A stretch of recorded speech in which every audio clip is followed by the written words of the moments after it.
I worked 3 jobs to pay for my girlfriend's tuition, only for her to dump me after graduation, calling me a poor island boy with no future.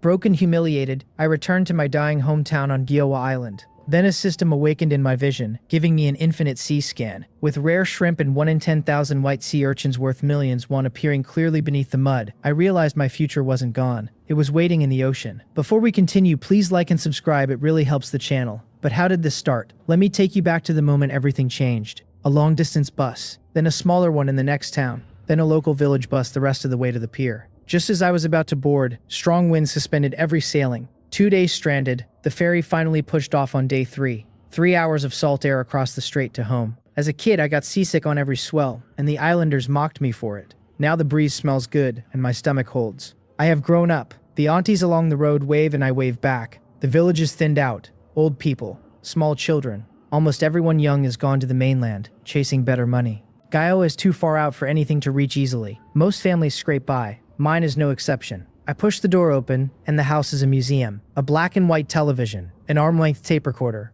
a pull-string radio on the wall, wooden push-out window frames. The 1980s frozen in place. My sister Gang Peng married off young, and I went away to school, so nothing here has been replaced in years. I tear the old celebrity posters off my bedroom wall. I dig out the mattress and quilt, expecting them stale. They smell like sunlight. Peng has been coming back to air them out. The spotless tables and chairs say she swings by often. Our parents are long gone. It has been the two of us holding each other up for years. Peng covered most of my first-year tuition and forced living expenses on me even when I tried to refuse. I owe her too much. I have no idea when I will ever pay her back. My stomach growls. The island has no supermarket, just one tiny convenience store. I walk down and buy instant noodles, eggs, and sausages, then come home and start a fire the old way, since there is no electric kettle. The hollow next to the firewood stove heats water for drinking, the way we have always done it. By the time I have noodles with 2 eggs and 2 sausages on the table, I am sweating through my shirt. That is when Peng pushes the door open. We both jump and ask at the same time what the other is doing here. I drag a chair over and pull out my graduation certificate. Done. Namseong University. Ranked high nationally. Her face lights up,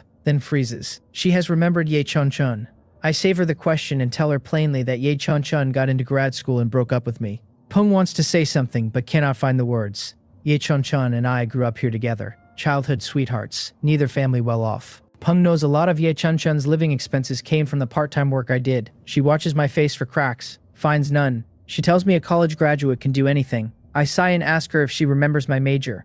Financial management, she says proudly. The kind of degree she had heard led to running big companies. I tell her the truth. The major sounds impressive, but the students who take it usually come from families that already own factories, and they study to take over what is already theirs. Peng almost throws up her hands, wondering if my entire education has been wasted. I tell her I will stay a few days first and figure it out, since at home, rent is not a problem. She invites me to her place for dinner and I turn her down. She has helped me too much already. My brother-in-law has never said it out loud, but I know he resents her for spending on her kid brother. They have 2 daughters to raise on a tight budget. I cannot add another mouth to their table. Peng pats herself down looking for money to leave with me, but comes up empty. She had only swung by to close an upstairs window she had left open 2 days ago. She decides my laziness has flared up again, promises to bring me something good next time, and heads off to her own kids. I finish the noodles alone in the quiet. Then I grab the straw hat off the door and head outside. The bamboo hat is what we call a dongpo hat here, good for sun and rain, standard issue on the island. Even with hats, most islanders end up a shade darker than mainlanders. I am not pale, but I am tall and decent looking, and the darker complexion suits me. I walk down to the seaside, not the postcard image of golden sand and blue water, just a black mudflat as the tide pulls back. Uncle Na strolls past with his teacup and tells me not to bother, since it is a small tide today and there are no big finds. I was not planning to forage anyway, but 2 children are already at it on the flat, one digging, one raking, surrounded by tools and almost nothing in their buckets. I laugh out loud, both heads snap up, indignant, demanding to know whose kid I am laughing at. One says his dad is Wang Biop, the other says Li Du. I am surprised. Those 2 families live side by side and both fathers are only a few years older than me. I had not realized their kids were already this big. They warned me that knowing their fathers will not scare them, since both are off working on the mainland. Left behind children then, like most kids still on this island, raised by grandparents while their parents work the mainland. The thought is sad. They catch me looking at their buckets and crowd in around them, asking if I am about to rob 2 kids of their catch. I cannot believe I look that bad. Out of nowhere my head spins. My stomach turns. The wave passes as fast as it came. When I blink, my vision is razor sharp. A voice in my head tells me the host is facing the sea. The infinite scanning system is awakening and asks whether I want to load it. An infinite scanning system. Some kind of cheat. I load it without thinking. A breath later, I look at the mudflat and almost shout. I can see straight under the surface, all sorts of shellfish, and what stops my heart is the cluster of mantis shrimp packed underneath. The scan reaches about 10 meters. When I run a few steps, the field moves with me. I swallow. I am about to get rich. I never ate seafood in college. It was always too expensive. Wang Sobo and Lee Soa, the two brats, watch my face go pale, then green, then red, while I run back and forth like a madman. They are honestly worried they have triggered some kind of fit in me. One asks if I am alright. The other asks if I am about to extort money from their grandparents. The word uncle makes me flinch, since they have already started calling me that. I tell them I have no interest in their buckets. I consider borrowing one for myself, but their protective hovering tells me I will only make children cry on my first day back. So I head home for one of my own. I dig up a rusty eel clamp, barely usable, toss it in a bucket, and head back out. The kids are still there, watching me with full suspicion in case I have eyes on their snails again. I keep my distance, take off my shoes, roll up my pants, and step onto the mud carefully, since the cowrie shells will slice up unprotected feet. I scoop seawater into the bucket so the mantis shrimp will stay alive once I catch them. Sobo cannot help himself. He tells me his grandma said it is a small tide. There will be nothing, and he thinks I look slow and will waste my whole afternoon. I tell him nobody ever said you could not forage on a small tide, and today their big brother will show them how. They roll their eyes and tell me to keep bragging, since Sobo himself already claimed he could dig up mantis shrimp. My mouth twitches. He has hit the bullseye. I move to where the scan shows mantis shrimp packed densest, since the other patches had only one or two. The boys stop being nervous and come over with their buckets. I scrape away the top mud and reveal a wide air hole. Their eyes go round, since the way they tell it, the bigger the hole, the bigger the catch. Sobo declares it has to be a razor clam king. Soa says no razor clam king has a hole that big. It must be a mud crab. They argue right in my ear and give me a headache. I ask, what if it is a zebra mantis shrimp? They freeze. Both insist no way. The island does not have zebra mantis shrimp. Different islands carry different bounty, and ours is mostly shellfish and snails. Common mantis shrimp runs 60 or 71 a pound, while zebra mantis shrimp fetch 200 or 300. It is July, deep in the fishing ban, no boats are out, and wild seafood prices peak.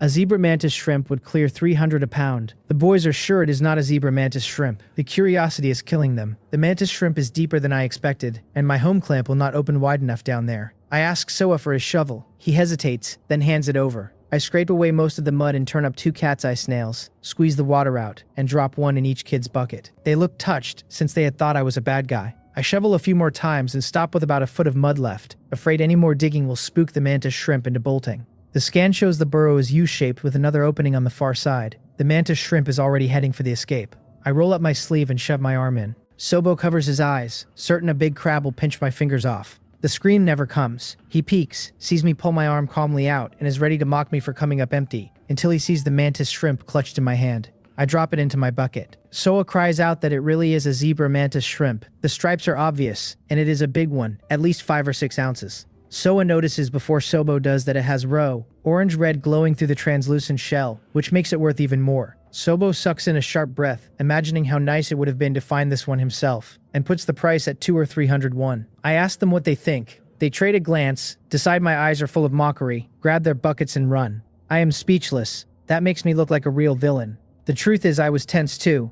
I had not really believed a system would land on me, but the live, roe-bearing zebra mantis shrimp in my bucket settles most of that doubt. I use the shovel Soa left behind to scrape more mud. Air holes that were invisible from the surface come clear. My hands are filthy already, so I reach into one hole after another. Mantis shrimp have spines on both sides, but the scan lets me slip past them every time. Most come up zebra-striped, some small. I leave the smallest ones, the way fishermen toss back small fish. Partly because the meat is not worth it, and partly because people are watching and being too greedy is bad luck. Sea folk live off the sea and trust the unseen powers more than mainlanders do. For me, it is just not wanting to be excessive. I walk farther down the flat. The cheat is good, but all this walking tires out my legs. I find myself wishing I could see the entire flat at a glance. Then I stop short. More zebra mantis shrimp. Not many, but really big. I am genuinely about to get rich today. I reach in and pull them out the same way as before. One already weighs over a pound, and for a zebra mantis shrimp over a pound the unit price doubles. The only flaw is no roe. I catch a few large common mantis shrimp on top of that. The ones buried too deep I leave, since digging that far exhausts me. I hesitate over the mud snails, then shovel them all in. I like eating them, and these are right on the surface, easy to scoop. The system has another perk. Surface things show up clearer to me than to anyone else. the mud flap practically translucent inside my 10-meter circle. The bucket is heavy when I lift it. The sky is dimming. The tide is coming back. I rinse my feet, pick up my shoes, and walk off the flat. I had eaten lunch at 2:30 in the afternoon, and with Pung's visit it ran past 3 before I was done. In the village, dinner is early. The aunties and old men have already started their after-dinner walks. Seeing me come back barefoot from the shore, they close in. Even knowing a small tide gives little, they are bored enough to be curious. Boa Shim asks with a smile if I got anything good, mostly out of habit, since this college kid surely cannot tell a green onion from a chive. I nod yes. The circle goes quiet in surprise. They expect mussels, the most common find here, so common we shell and dry them into a snack we call dansai, the word alone enough to make a villager queasy. This crowd is old and their eyes are weak. Leaning in over the bucket, they see only a dark mass at first. Once they make out what it is, they gasp in unison. Boa Shim and Jinju Shim nearly knock foreheads leaning in, and the cries start. Mantis shrimp, even zebra mantis shrimp. On a small tide, even one with red roe. We are about to get rich. With the closed season on, common mantis shrimp go for over 100 a pound, and zebra mantis shrimp could easily hit 3. My bucket looks like about 10 pounds, worth over 1,001. Someone marvels that I have pulled several days' wages in under 2 hours. Someone else scolds them for treating our fishing village like a big city. I smile and say I just got lucky today. That lets them relax. Lucky is allowed. I pull a pack of cigarettes out of my pocket. I rarely smoke. This pack was the one I bought the day I broke up with Ye Cheonchin. I had one and stopped. No need to fall apart over a woman like that. I light one for old Jang, call him Jang Su, and ask whether Uncle Omao's family is still buying seafood. Old Jang straightens up, proud that a college student is asking him, and tells me they are still buying. A whole procession of villagers follows me to Uncle Eo Mao's door, all curious about what the bucket will go for. Eo Mao is startled by the crowd, then spots me at the center. He and I share the surname Gang, but no blood. He asks why I am back digging clams, glances into my bucket, and almost jumps. Zebra mantis shrimp, he says. Yes, I say calmly. He picks through them. Fresh. Definitely wild. Sizes varying, with about 5 over half a pound, the smallest with roe. He weighs the big ones, one by one, calling out the weights. Just under 6 ounces, then 6 1/3. 9 and change, nearly 9 again, the largest a hair over 1.25 pounds. He gasps and tells me these 5 alone are top grade anywhere. He tells me we are village folk, so he will be fair. 1,500 for the whole bucket. The villagers are stunned. They had thought 1,000. Now it is 1,500. They call me lucky, saying college students are different even in their luck. I keep my face still. The villagers know common prices but not rare ones. I had checked on the beach, adding up the zebra mantis shrimp over half a pound, plus the smaller ones with and without roe, plus the common mantis shrimp, the haul retails near 3,001. The buying price is lower, but no matter how I cut it, the haul is worth 2,002 or 300. Eo Mao weighed the over half-pound one separately, which means he knows their price is different. I call him Uncle Eo Mao and politely ask him to bump it up. Li Shimja pales and asks if college kids are all this greedy. 1,500 is already a lot. Jinju Shim agrees. 1,500 is half a month of her husband's hard work. I know my village too well. The people are simple and honest, and anyone in trouble gets a hand. But when everyone is poor, a sudden bit of good fortune for one easily turns into envy from the others, as if my extra one were being cut from their own flesh. Eo Mao hesitates and offers 50 more on account of me being a junior. My mouth twitches. I tell him my luck has to be decent if I got into a top school, and beachcombing is nothing if not luck. Give me a fair price and next time I have good goods I will come back to him. 1,600, no more, he says, impatient. He is the only buyer in Haedae village. If I refuse him, my seafood dies, and live and dead are completely different prices. The sea has been closed for months. The villager's luck has been poor, and he has not seen good goods in days. He is assuming I will only be here 2 or 3 days. I smile and tell him I remember Wang from my sister's village also buys seafood, and I will ask my sister to help me move these. I add that when Wang's family built their house, my sister and brother-in-law both went to help, so Wang should give my sister a good rate. I would never actually drag Peng into this. Using her connection is not something I would do. I have no idea whether they really helped Wang build. I am just saying it. Since I do not know, Eo Mao knows even less. His face goes pale. Jaiwa is small but has 18 villages. Almost every village has a collector, and collectors do not cross into each other's villages, since mishandled it can lead to a fight. But if my sister sells through Wang, technically she is the one selling, not Wang collecting outside his village, and that is fine. Eo Mao knows Wang's prices run noticeably higher, and if my sister and brother-in-law really did help build, higher still. He sees me about to walk off with the bucket. He panics, glances at the crowd, drags me into his house, and shuts the door. He waves me quiet and says he will give 2,000 right now, but I cannot tell anyone. Otherwise the villagers will say his prices are too low. I keep smiling. He gets more flustered and says, 2,300. I I keep smiling. He grits his teeth. 2,500, no more. Okay, I agree at once, since the price is already higher than I had hoped. He nearly dies of regret, asking himself why he blurted out the top number. But he adjusts, telling himself he loses a little, but does not actually lose money, and at least Wang from the next village does not get the bargain. On the way out, the villagers crowd around me asking how much. I smile, tell them to ask Uncle Eo Mao, and walk off. Eo Mao is bitter. The internet keeps saying college kids fresh out of school are hothouse flowers who know nothing, but a kid like me is turned into a master. I do not sell the mud snails. The handful would only fetch 10 or 21, and I might as well keep them. I do not like them stir-fried, so I plan to pickle them in salt. As I walk home, the system chimes. The zebra mantis shrimp have been sold. I have gained 2,500 system points. 2,500 points can be exchanged for a 5-meter increase in scanning range. It asks whether I want to exchange. I had no idea the range could grow. 2,500. The exact figure I just earned. If I exchange, will the cash I just earned vanish too? I tell it no. The system replies that my selection is invalid, and that it is exchanging on my behalf. A moment later, it announces the exchange is successful. My points are at 0, and I can now scan within 15 meters. I almost curse out loud. I had thought my system was polite, but it turns out it does not ask for anything. I pull out my phone and check my balance fast. The 2,501 is still there, untouched. So real-life sales add system points 1 for 1,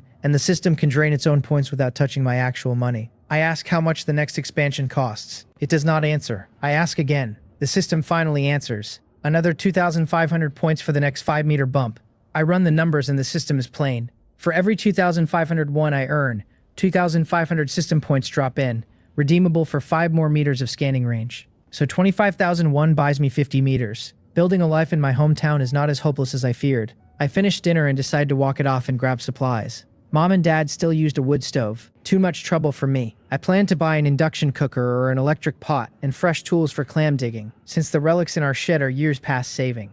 The moment I step out, I hear my old nickname and know the voice. Jang Haedae comes running up with his head shaved bald, beaming like a stray that has finally found its owner. I have not seen him in years. The sight pulls a whole stretch of childhood to the surface. In our second year of high school, he and a few others got into a brawl by the sea that left one boy with a cracked skull, paralyzed for life. No one could prove who hit whom. Every other family had connections, and only Haedae's parents let him sink. With no money of my own, I handed my 801 of New Year's allowance to a rookie lawyer I found online. Haedae's parents took payoffs from the other families and pressured him to confess to everything. When I begged him not to do anything stupid, he just smiled and said his parents could never earn money any other way. I buried myself in legal documents on top of my own crushing study load. Between me and the rookie, we ground 12 years down to 8. Only 5 years have passed. He tells me he behaved well and got out early. I hug him tight, pat his bald scalp, then kick him hard in the stomach. He yelps and asks why. I tell him I am making him remember, asking whether he truly does not care about his future. He rubs his head and admits he thought I was mad about something else, then asks flatly what future a man like him can even have. Seeing me still glaring, he says his parents did give birth to him and raise him, so he counts those 5 years as paying back the debt,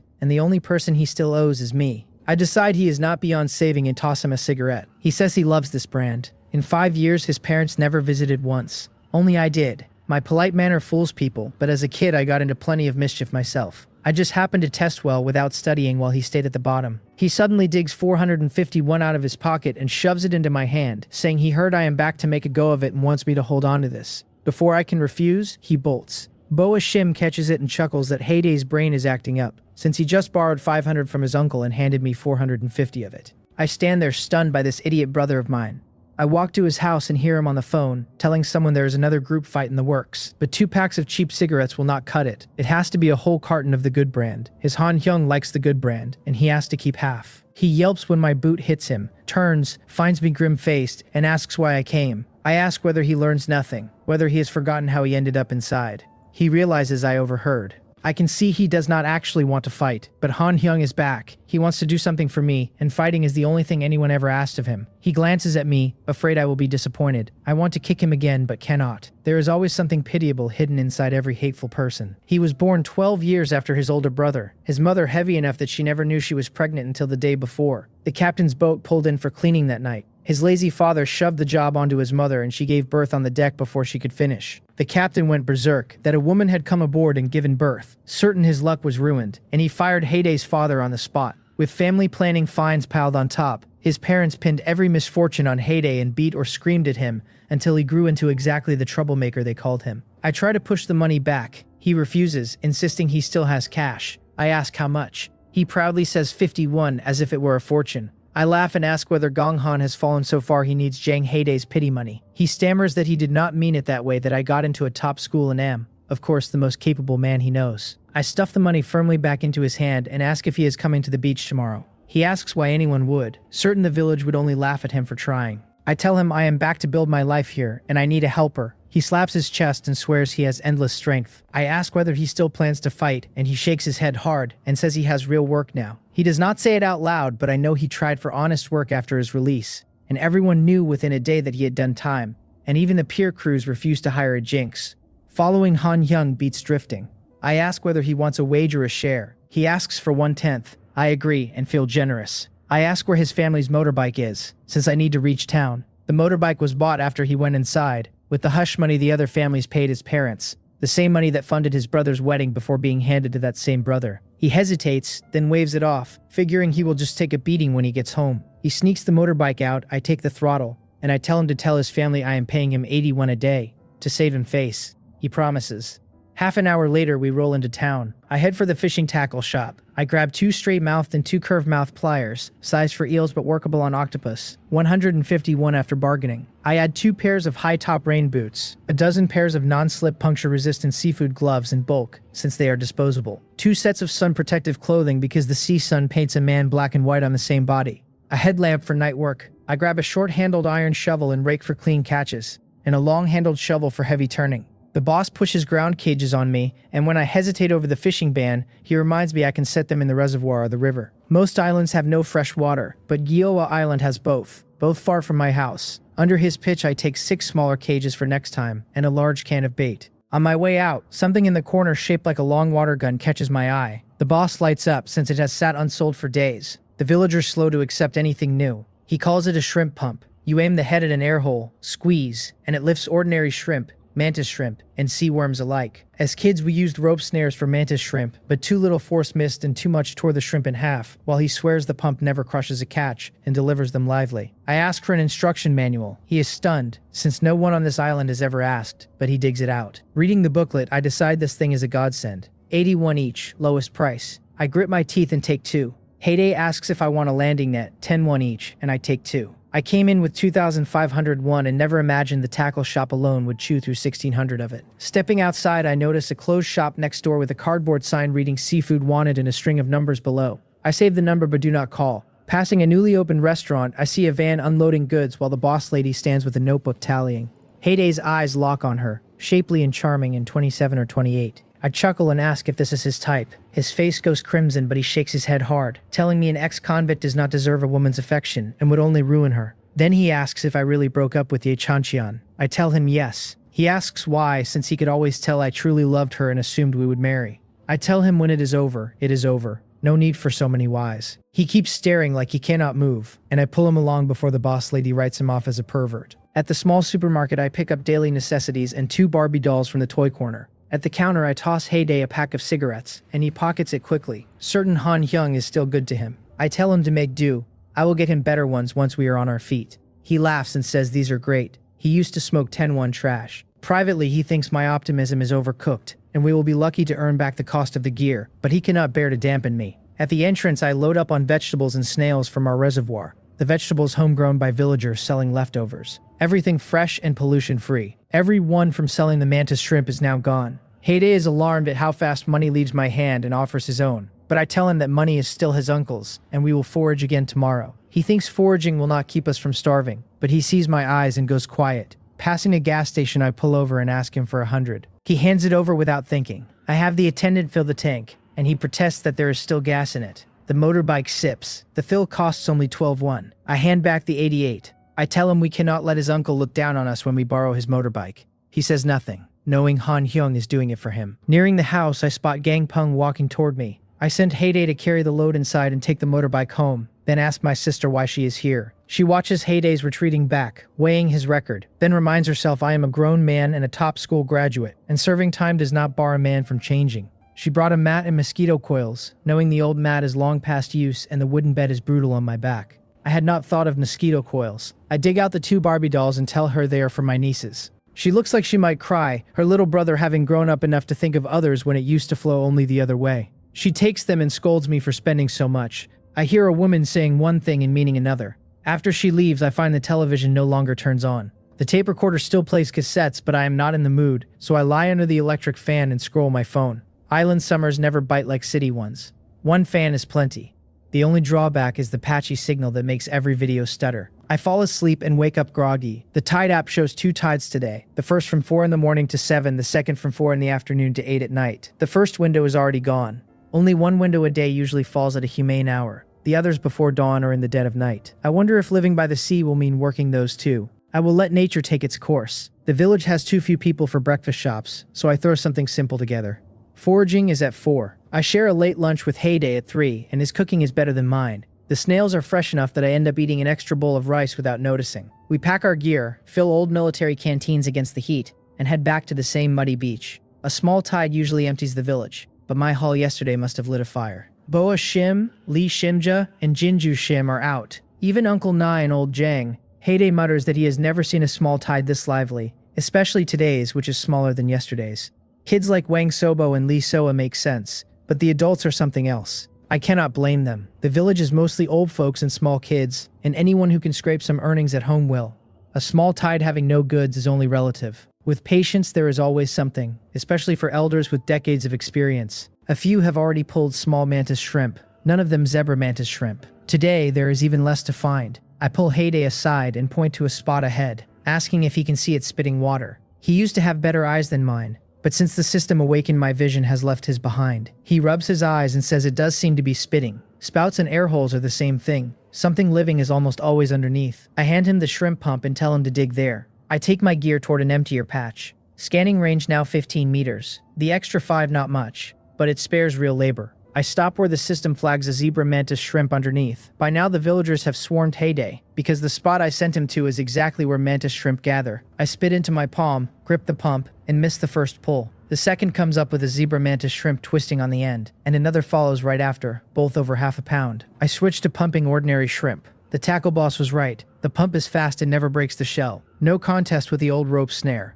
The villagers swarm me when 3 of them shout zebra mantis shrimp at once. They have spent hours on worthless trash. Now my bucket holds piles of large mantis shrimp with 2 zebra mantis shrimp on top. Everyone remembers me selling zebra mantis shrimp yesterday, and though Uncle Eomao never said the figure, they know it was not small. They marvel that college students forage better than they do and demand a trick. I smile and say no trick, just good luck, and people by the sea believe in fate. These elders spot air holes faster than any youngster, but they keep pulling up tiny clams. Uncle Eomao's price on those is only 3 won a pound. At today's pace, they will not gather 5 pounds by high tide, with the back pain afterward eating their earnings in plaster fees, and the worst rheumatics losing them their knees for days. Haedae is bewildered too. He had only half listened to my promise, and water spouts had not impressed him because plenty of worthless creatures spout water. He never imagined every pump would land a mantis shrimp. The villagers now stare at the pumps in our hands. They ask where I got them, and I tell them the fishing tackle shop in town, which stuns them that the town carries such a thing. I add that the shop did not have many left, and I do not know if the boss will restock. Boa Shim remembers the boss had tried to push one on her last visit, but she thought he was scamming her and walked out. Only a college student, she decides, would buy something this odd. The aunties quietly resolve to head into town for their own godsend tool as soon as foraging ends. Just then I spot a large beautiful cowrie and know what it is. A moon clam. The pump gets stubborn, but a few strokes with the sand shovel pry it loose. Old Na stares in disbelief and asks if that is really a moon clam.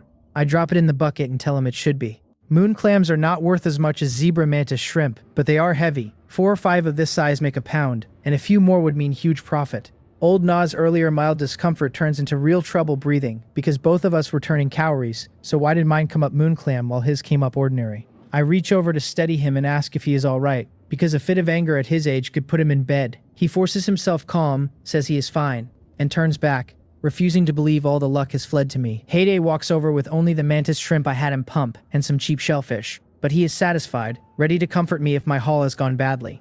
Then he sees my bucket and his jaw drops. I do not explain. I tell him to put the pump away and switch to the sand shovel, since I have pumped clean every spot I covered. I point him to a new patch where seeping water marks several spots. He cannot tell what is underneath and says my eyesight is really good. I tell him to dig fast and not break them, since broken shells are worthless. He rolls up his sleeves, squats, and trusts me completely. Even braced, his eyes go wide when the first one comes out. Moon clam, heavy in his hand. Afraid the villagers will swarm, he throws everything into the digging. He pulls up some lesser cowries too, but mostly moon clams. By the time the villagers move toward him, he has cleared most of the seeping spots. Lee Shimja stares wide-eyed and wonders aloud if we have been blessed by the Dragon King.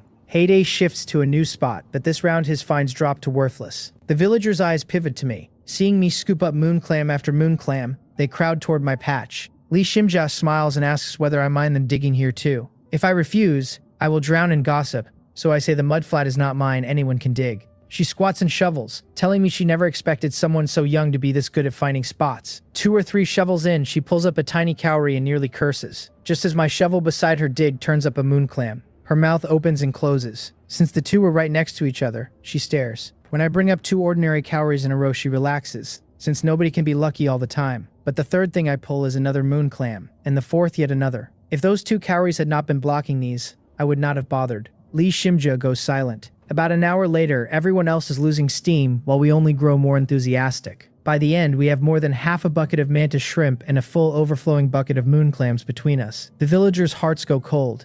How can moon clams overflow a bucket when they cannot scrape half a bucket of cheap cowries? I wave politely and tell them goodbye, saying there is still half an hour to high tide and I am tired and need to rest. And whoever wants the leftovers can dig, since I have already pulled out the good stuff. Haedae had been ignoring everyone. Seeing me polite, he follows suit. The villagers watch us walk off, both relieved and crushed, wondering if they really have lost their stamina and luck with their years. Old Na sighs and asks why we could not share a little luck with him. We carry our buckets back to my house first. Because Haedae could not read the mud, he turned up many ordinary cowries alongside the moon clams. We sort those out along with 5 moon clams cracked in the digging. The cowries fill 2 big bowls. The cracked moon clams come to over a pound. I tell him we will keep these to eat, and he nods, knowing they would not fetch a real price. The whole afternoon feels like a dream to him. He is usually so unlucky that when he fishes with others, their buckets fill while his stays empty. Yet under Han Hyung's lead today, he pulled real goods. The truth is, I am a little confused myself. After breaking up with Ye Chen Chan, my nerves have only gotten worse. Part of me keeps insisting heaven will take the system back any moment. It was not until I stood on the beach and saw the seafood that my heart settled. Haedae asks whether we should haul the rest to Uncle Ao Mao's. I tell him not yet. We eat first, since these things will not die soon. News of our haul has almost certainly reached him. If we rush over fresh from the mud, he will read us as desperate and price us low. Besides, dinner was at 3 and it is already 9:30, and I am hungry. Haedae volunteers to cook. Simple boiled cowries and steamed moon clams, since good ingredients only need the simplest preparation. He sighs at the cracked shells, regretting that Han Hyung pulled so many without breaking one. I judge the timing right and we each carry a bucket to Uncle Ao Mao's. He is getting ready for bed when he sees what we brought. His sleepiness vanishes on the spot. Uncle Ao Mao is not shocked that I dug up moon clams, only that I dug this many in one low tide. The bucket more like a farm haul than a forage. He turns one in the lamplight, confirms it is wild, and mutters that my luck has gone past reasonable. He weighs the 2 zebra mantis shrimp at 5.2 and 5.7 ounces, both over half a pound, the ordinary mantis shrimp at 12 pounds, and the moon clams at a startling 35. He offers yesterday's price on the mantis shrimp and 91 a pound on the moon clams since the size is good. Then he pounds his old desk calculator until it spits out 4,452. Haedae is stunned, since Uncle Ao Mao grinds every price to the bone, and this one is clearly not low. He decides Han Hyung really is something, since even this old fox does not dare scheme. I tell Uncle Ao Mao to transfer it. The money lands a minute later. The system reports that the host sold seafood for 4,452 won and gained matching points, and asks about exchanging for scanning range. I am too tired to answer. Last time my answer changed nothing. It defaults to the exchange. Scanning range now 20 meters. 2,500 deducted. 1,952 banked. 548 short of the next 5 meters. At least I now know the rule. 2,500 per 5 meters. Anything under it banked. I transfer 451 to Haedae. He had imagined his share at 1 for every 10 I earned, never crossing triple digits, and asks if it is too much, since even a tenth would only be 445. I tell him I rounded up, to pay his uncle back before tomorrow. He nods. He no longer needs his uncle's money. He figures he can borrow again if he runs out, since his uncle is better to him than his parents are. He remembers the Barbie dolls I bought my nieces and decides he should bring his uncle some fruit next visit. We split for home with 4,000 still on me. Looking at my dilapidated house, I tell myself this cannot keep going. The house has to become livable, and that takes money. I also want my own boat. The fishing ban ends at noon on September 16th, more than 2 months out. Any typhoon or hard rain kills a foraging day. Even at 2,000 a day, 2 months only brings in 120,000. Online boat prices give every answer under the sun, so I will have to visit the boatyard at the coastal port myself, since our island has none. The crab traps I bought are useless during the moratorium, and even after it lifts there are regional rules on where to set them, which I will have to ask the village committee about. With the infinite scanning system, clam digging is now a sure thing. Crab traps are still pure luck. Morning. The class group chat has exploded overnight. 999 messages stacked up. Haedae wails that this is supposed to be her family's company, so why is she being abused? Yu Bohom moans that society is dark and he is just as miserable. Yu Heo asks what is wrong with the two of them. Haedae says her father makes her start as a clerk whose supervisor does not know her identity and grinds her into overtime. Lee Biwol tells her to just laugh and reveal her name. Haedae says her father has other children and would write her off if she could not take this. Yu Bohong cuts in that at least they have a path forward, while he is a wage slave on 996 getting squeezed dry. Haedae sighs that she wants a small island, sea breeze, sun by the water, free and slow. Then she tags me asking what I have been doing. Yu Bohong came from no background, like me, but chose the big city grind. I push open my wooden window, send a photo of the sea, and the chat explodes again. Lee B. Wall asks if I am on vacation. Haedae sends starry eyes. Yu Heo asks if I have gone back home, and I confirm I am there. Yu Bohong tells me I am too much. Yu Heo turns on him, asking whether the life he is breaking himself for is exactly the one I am living without even trying. Haedae retells the old joke of the rich man telling the fisherman to work hard so one day he can rest and sun himself, and the fisherman asking whether he is not already doing exactly that. Then she and Yu Bohong drop off for work. Yu Hei asks if I am not also working. I tell him foraging after the tide recedes ought to count. He swears at how much it sounds like a vacation, and Lee Biwol, Xian Sungmin and Dang Jum back him up. I read the soft mockery and smile. The house is old, but the window opens onto the sea, which is what cities call a sea view room. Once I have money, I will tear this place down and put up a real villa facing the sea, spring blossoms and all. But the first step is town, to check prices on a water heater and a washing machine. When I open the door, Haedae collapses against it from the other side. He springs up like a monkey, calling out that Han Hyung is up. I kick him in the rear, and as he yells, I tell him a man who flops dead against my door and leaps up like a zombie deserves a kick. Then I see the dark rings under his eyes and ask if he was up all night catching mice. He says he is fine.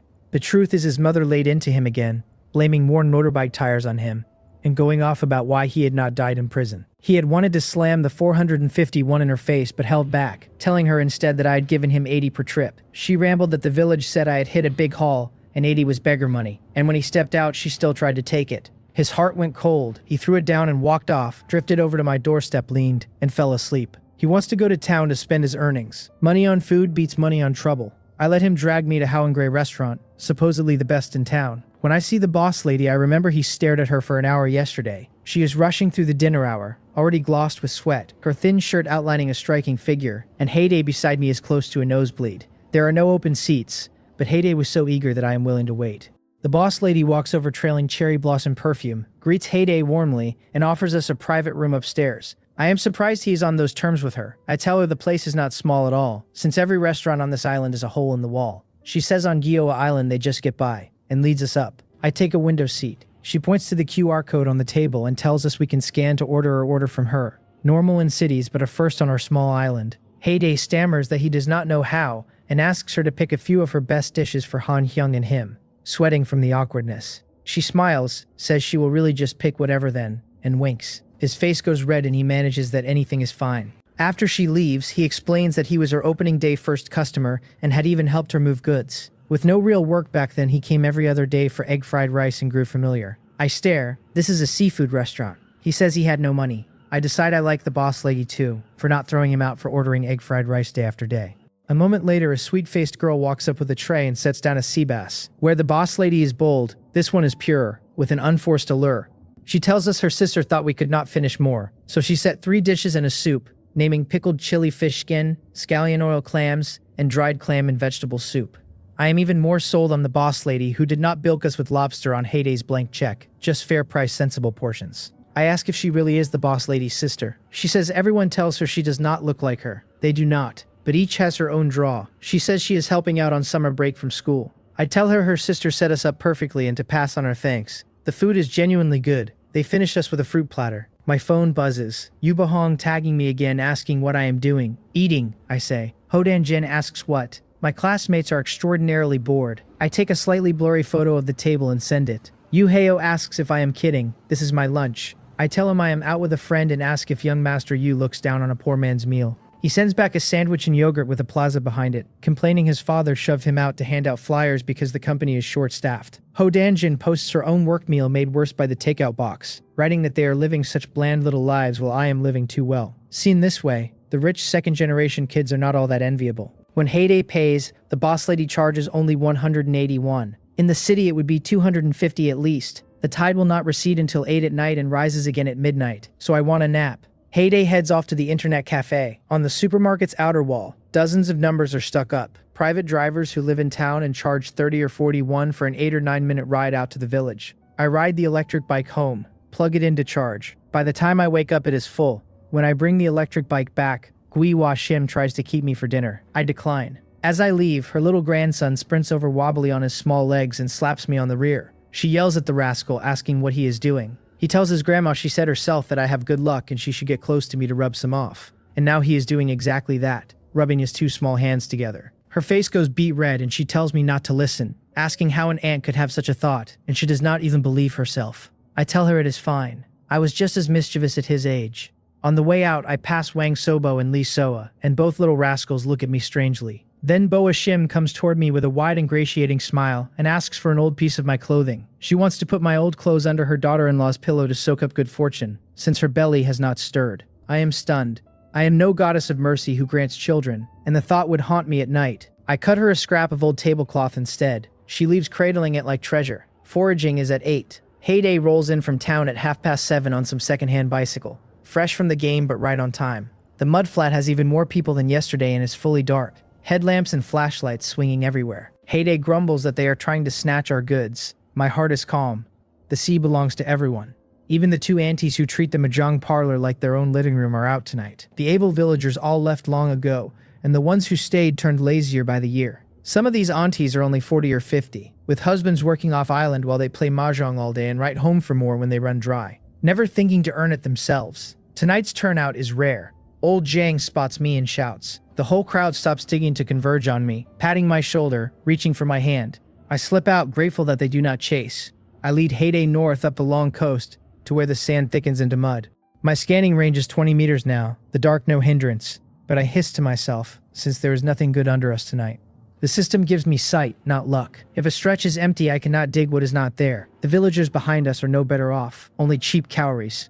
Haedae mentions that we have walked a long way. I sigh, take the loss and walk back 15 meters.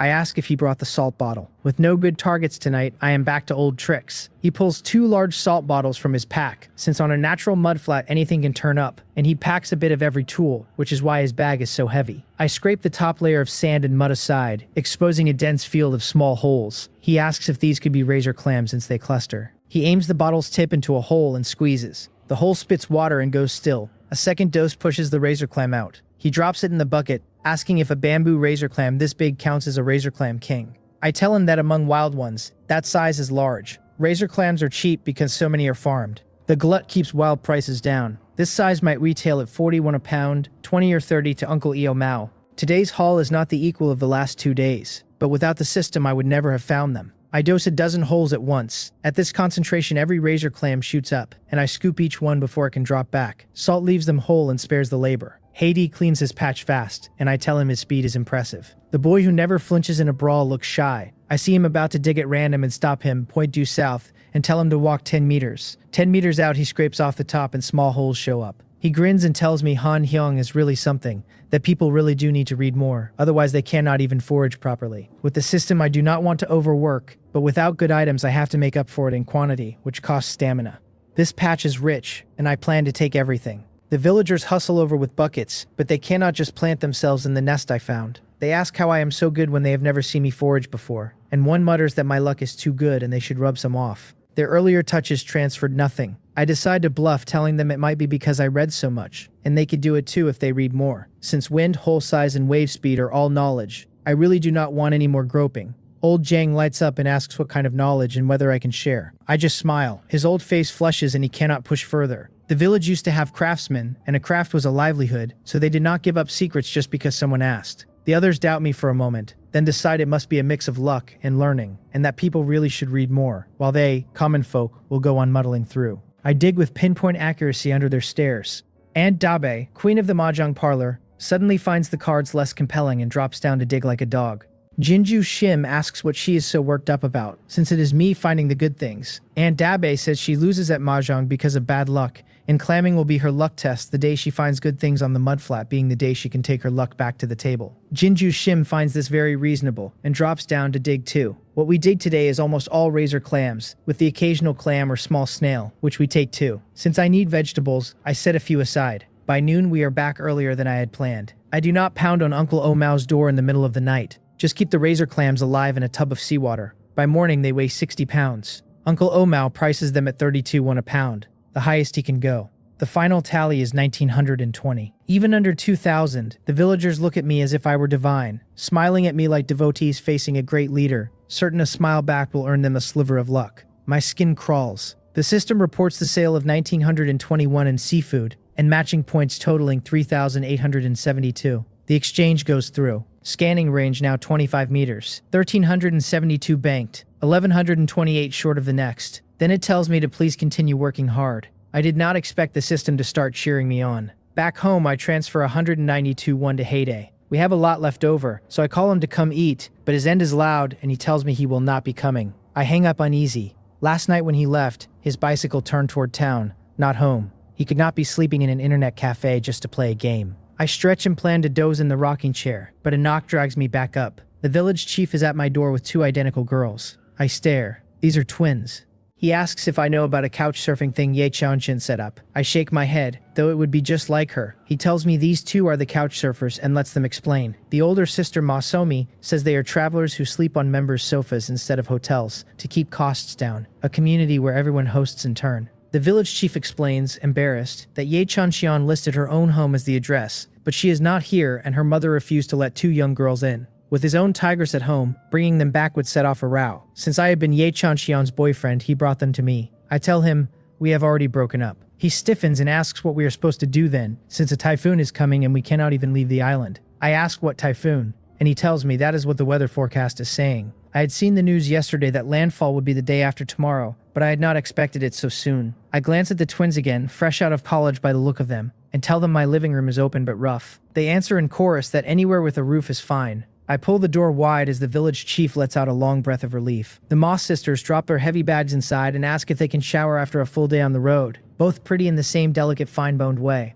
I tell them I have no water heater, and they will have to boil water themselves. The elder asks for an electric kettle without making a fuss. I hand them a quick heating rod and a new red bucket instead, telling them the kettle is too slow and the rod can heat the bucket directly. Their identical faces show identical confusion, and they ask in unison whether such a thing is even allowed, calling it the wisdom of the working people once it works. The method I have used since childhood is now folk wisdom in their eyes. I check my phone. The typhoon will hit Changzong in roughly 5 hours, and scrape our island first. A Category 10.5 strong tropical storm. I can only hope the worst of it slides past. I close every window as the village broadcast tells everyone to come home and prepare. Zhang Haedae messages that a typhoon is coming. I ask whether he has come back. He says he has not. The cafe owner has locked up, and he is staying inside, treating the place like his home. With the downstairs secured, I head upstairs to catch up on lost sleep. My phone buzzes the moment I lie down. My sister has transferred 2,001.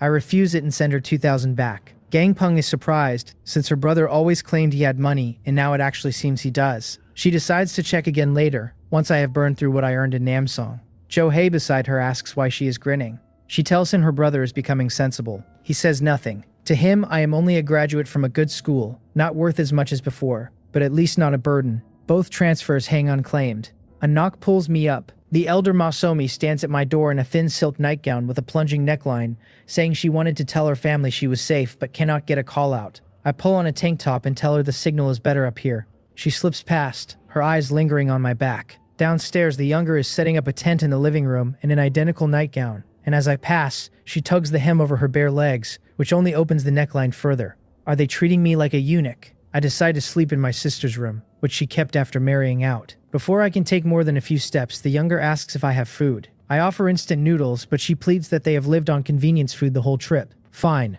Gayo Island rarely sees outsiders, and word of poor hospitality would haunt the mainland tourism office. I point at the kitchen and tell her to cook for herself. She lights up. Cooking is her natural element. She winks while rinsing rice and offers to cook for me too.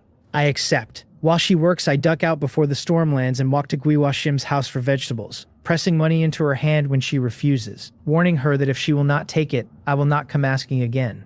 When I appear in the kitchen with stunted cucumbers and stunted lettuce, the elder laughs, then apologizes. I tell her island soil is not as rich as the mainland's. Nothing here is grown with chemical fertilizer, only farm manure, so the vegetables will never look like supermarket produce.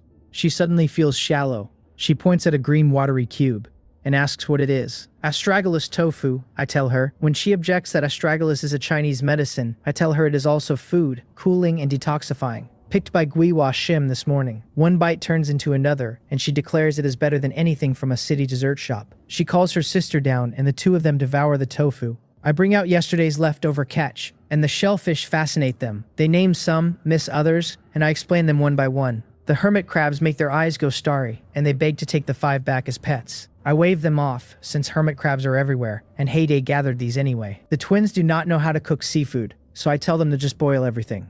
They do not believe me. The moment they taste it, they exclaim that it is so fresh they could swallow their tongues, that even their hometown's famous seafood restaurants cannot compare. I tell them wild and farmed are entirely different things, that upmarket suppliers keep animals alive for days with various tricks, and fresh only means alive at the moment of cooking. They eat enormous portions without realizing. Wild seafood like this would cost thousands of won per plate where they live. Even the stunted vegetables count by their words as organic produce. It is the first time the twins have ever eaten this much in one sitting.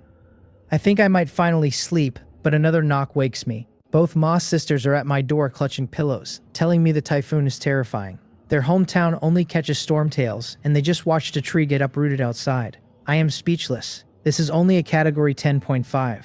If a real super typhoon had landed, they would have burrowed straight into my bed. They asked me to chat with them, since a man beside them will feel safer. I follow them down, and after a few sentences, I drift off against the wall. I wake at noon inside a tent thick with rose perfume. The elder Masomi tells me brightly that they carried me in last night. My mouth twitches, less because I slept that hard and more at why they brought me into their tent. My clothes are intact. I had overthought it. The living room smells of food. She tells me they tried online recipes instead of just boiling. Razor clams with garlic, mussels and beer, and clam and vermicelli soup. The class group tags me again. Yubo Hong asks if I am alright. Ho Danjin says the storm must have been brutal. Cheon Songmun asks whether supplies get scarce. Lee Bi-wol asks if I have had breakfast. I post a photo of the table. The group detonates. Yuheo asks if breakfast is also a seafood feast. Yubo Hong says a home spread like this is something else. Ho Danjin says the presentation matches a restaurant's. Lee Bi-wol calculates it must cost several hundred won. Then Yubo Hong notices the figures across the table and asks whether those are 2 women in matching silk pajamas. Cheon Songmin asks if I am playing it that wild. I had caught half their bodies in the frame without meaning to. I tell the group they are a pair of twins. Yu Hyo, Lee Bi-wol, Ho Dan-jin, and Yubo Hong all fire back the same syllable of stunned profanity in a row. I cannot explain it cleanly. The storm turns out small. The eye misses us. It passes in one night. The yard is littered with leaves and mud. I sweep with a bamboo broom while the twins come running to help, and I haul the 2 orchid pots back outside. Jang Haedae walks through the gate, stops short at 2 strange women, and greets me as Han Hyung. I had told him to come at 11:30. He is exactly on time. Today is a king tide with 3 low tides. The first lost to the storm, the other 2 at noon and at 11 at night. We have half an hour. My gut tells me today will be good. I tell Haedae to pack up the gear and bring extra water. The twins drift over and ask if we are going beachcombing. When I say yes, they declare they want to come. I ask whether they are not heading back. They tell me they have not had enough fun yet and plan to leave tomorrow. My profit margin drops with 2 girls in tow, but they blink up at me with the same pitiful eyes, as if turning them down would mark me as ungrateful. I cave. I had planned on the mud flats but switched to the rocky reef, since it would not be right to drag girls through dirty mud. I tell them to stay close, and not do anything I tell them not to. They slap their palms together and promise to obey every word. The rocky reef sits on the boundary between 2 villages and draws more pickers than the mud flats. The water is still cloudy from the storm. As we walk in, the twins both cry out. Several flamingos have come in close to the coast, fiery red bodies burning across the dull water. The twins lose their minds and demand photos. I have only seen flamingos once before, as a kid with no phone, so I pull out mine too. Haedae follows. The aunties picking nearby laugh that college students get excited over a few birds. I smile and remark that they say people who see flamingos get good luck. Their hands pause. They ask if that is true. I tell them, why would I lie? People by the sea are superstitious. The moment they hear it, they pull out their phones, planning to send the photos to husbands and children. I post mine to my moments. A few likes drop in. One is from Ye Chen Chon. Whatever luck I had felt vanishes. Ho Danjin reposts the picture into the class group and asks if there are flamingos in my hometown. I confirm. He asks for the address so he can visit. I tell him the birds will be long gone by then. The flamingos soon lift off, but for the twins the glimpse is enough material to brag about for years. They finally turn to the rocks, see what they call cowries everywhere, and wonder why so many are empty, asking whether the storm killed them. They cannot recognize any shell, and call everything with a shell a cowrie. I laugh, and ask if they can spot any spindle sea snails. They ask together where the spindle sea snails even are. Between them they ask roughly 800 questions a day, almost all at the level of what is 1 plus 1. I point them out and they finally see the screw-shaped snails clinging in dense clusters, larger and more colorful than ordinary screws. The elder remembers 2 small hermit crabs in shells like these, and asks if those were the same thing. I tell her they were.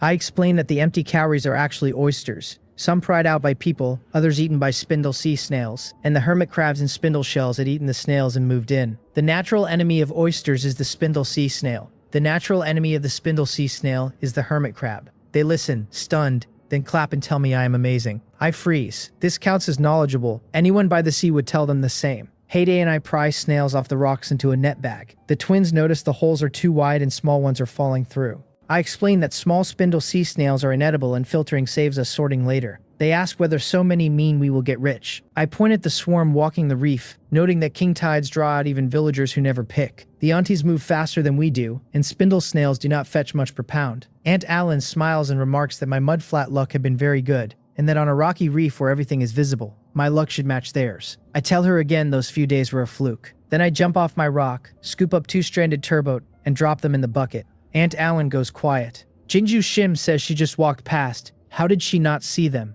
Old Na tells her turbo can change color with protective coloration matching the ground, and with her dead fish eyes it would be a miracle if she ever spotted one. Jinju Shim threatens to hit him. He yelps for her to just talk, grabs his bucket and runs. The twins gape and ask how I just pick up a fish like that. My system's scanning function had me worried it would fail on a rocky beach, but the reef does not slow it down. My eyesight keeps sharpening. Within a 20-meter radius, even a turbo's camouflage cannot hide. The elder peers at the fish and asks her sister if it is not the kind their mother has airlifted to the house. Good for the complexion. Haedae glances sideways. Airlifted. They are not running a restaurant. I call Haedae over and point at another rock. He follows. Other villagers see only a large rock, assume I cannot see that far, and do not push in. The twins notice the cowries here look different. Haedae sees them clearly. They are Chinese limpets. The twins ask if these are abalone, since they eat abalone often. I sip water and explain that it looks very much like abalone. Some places call it small abalone. Here it is Chinese limpet, smaller and slower growing than proper abalone, but with cooked texture even better.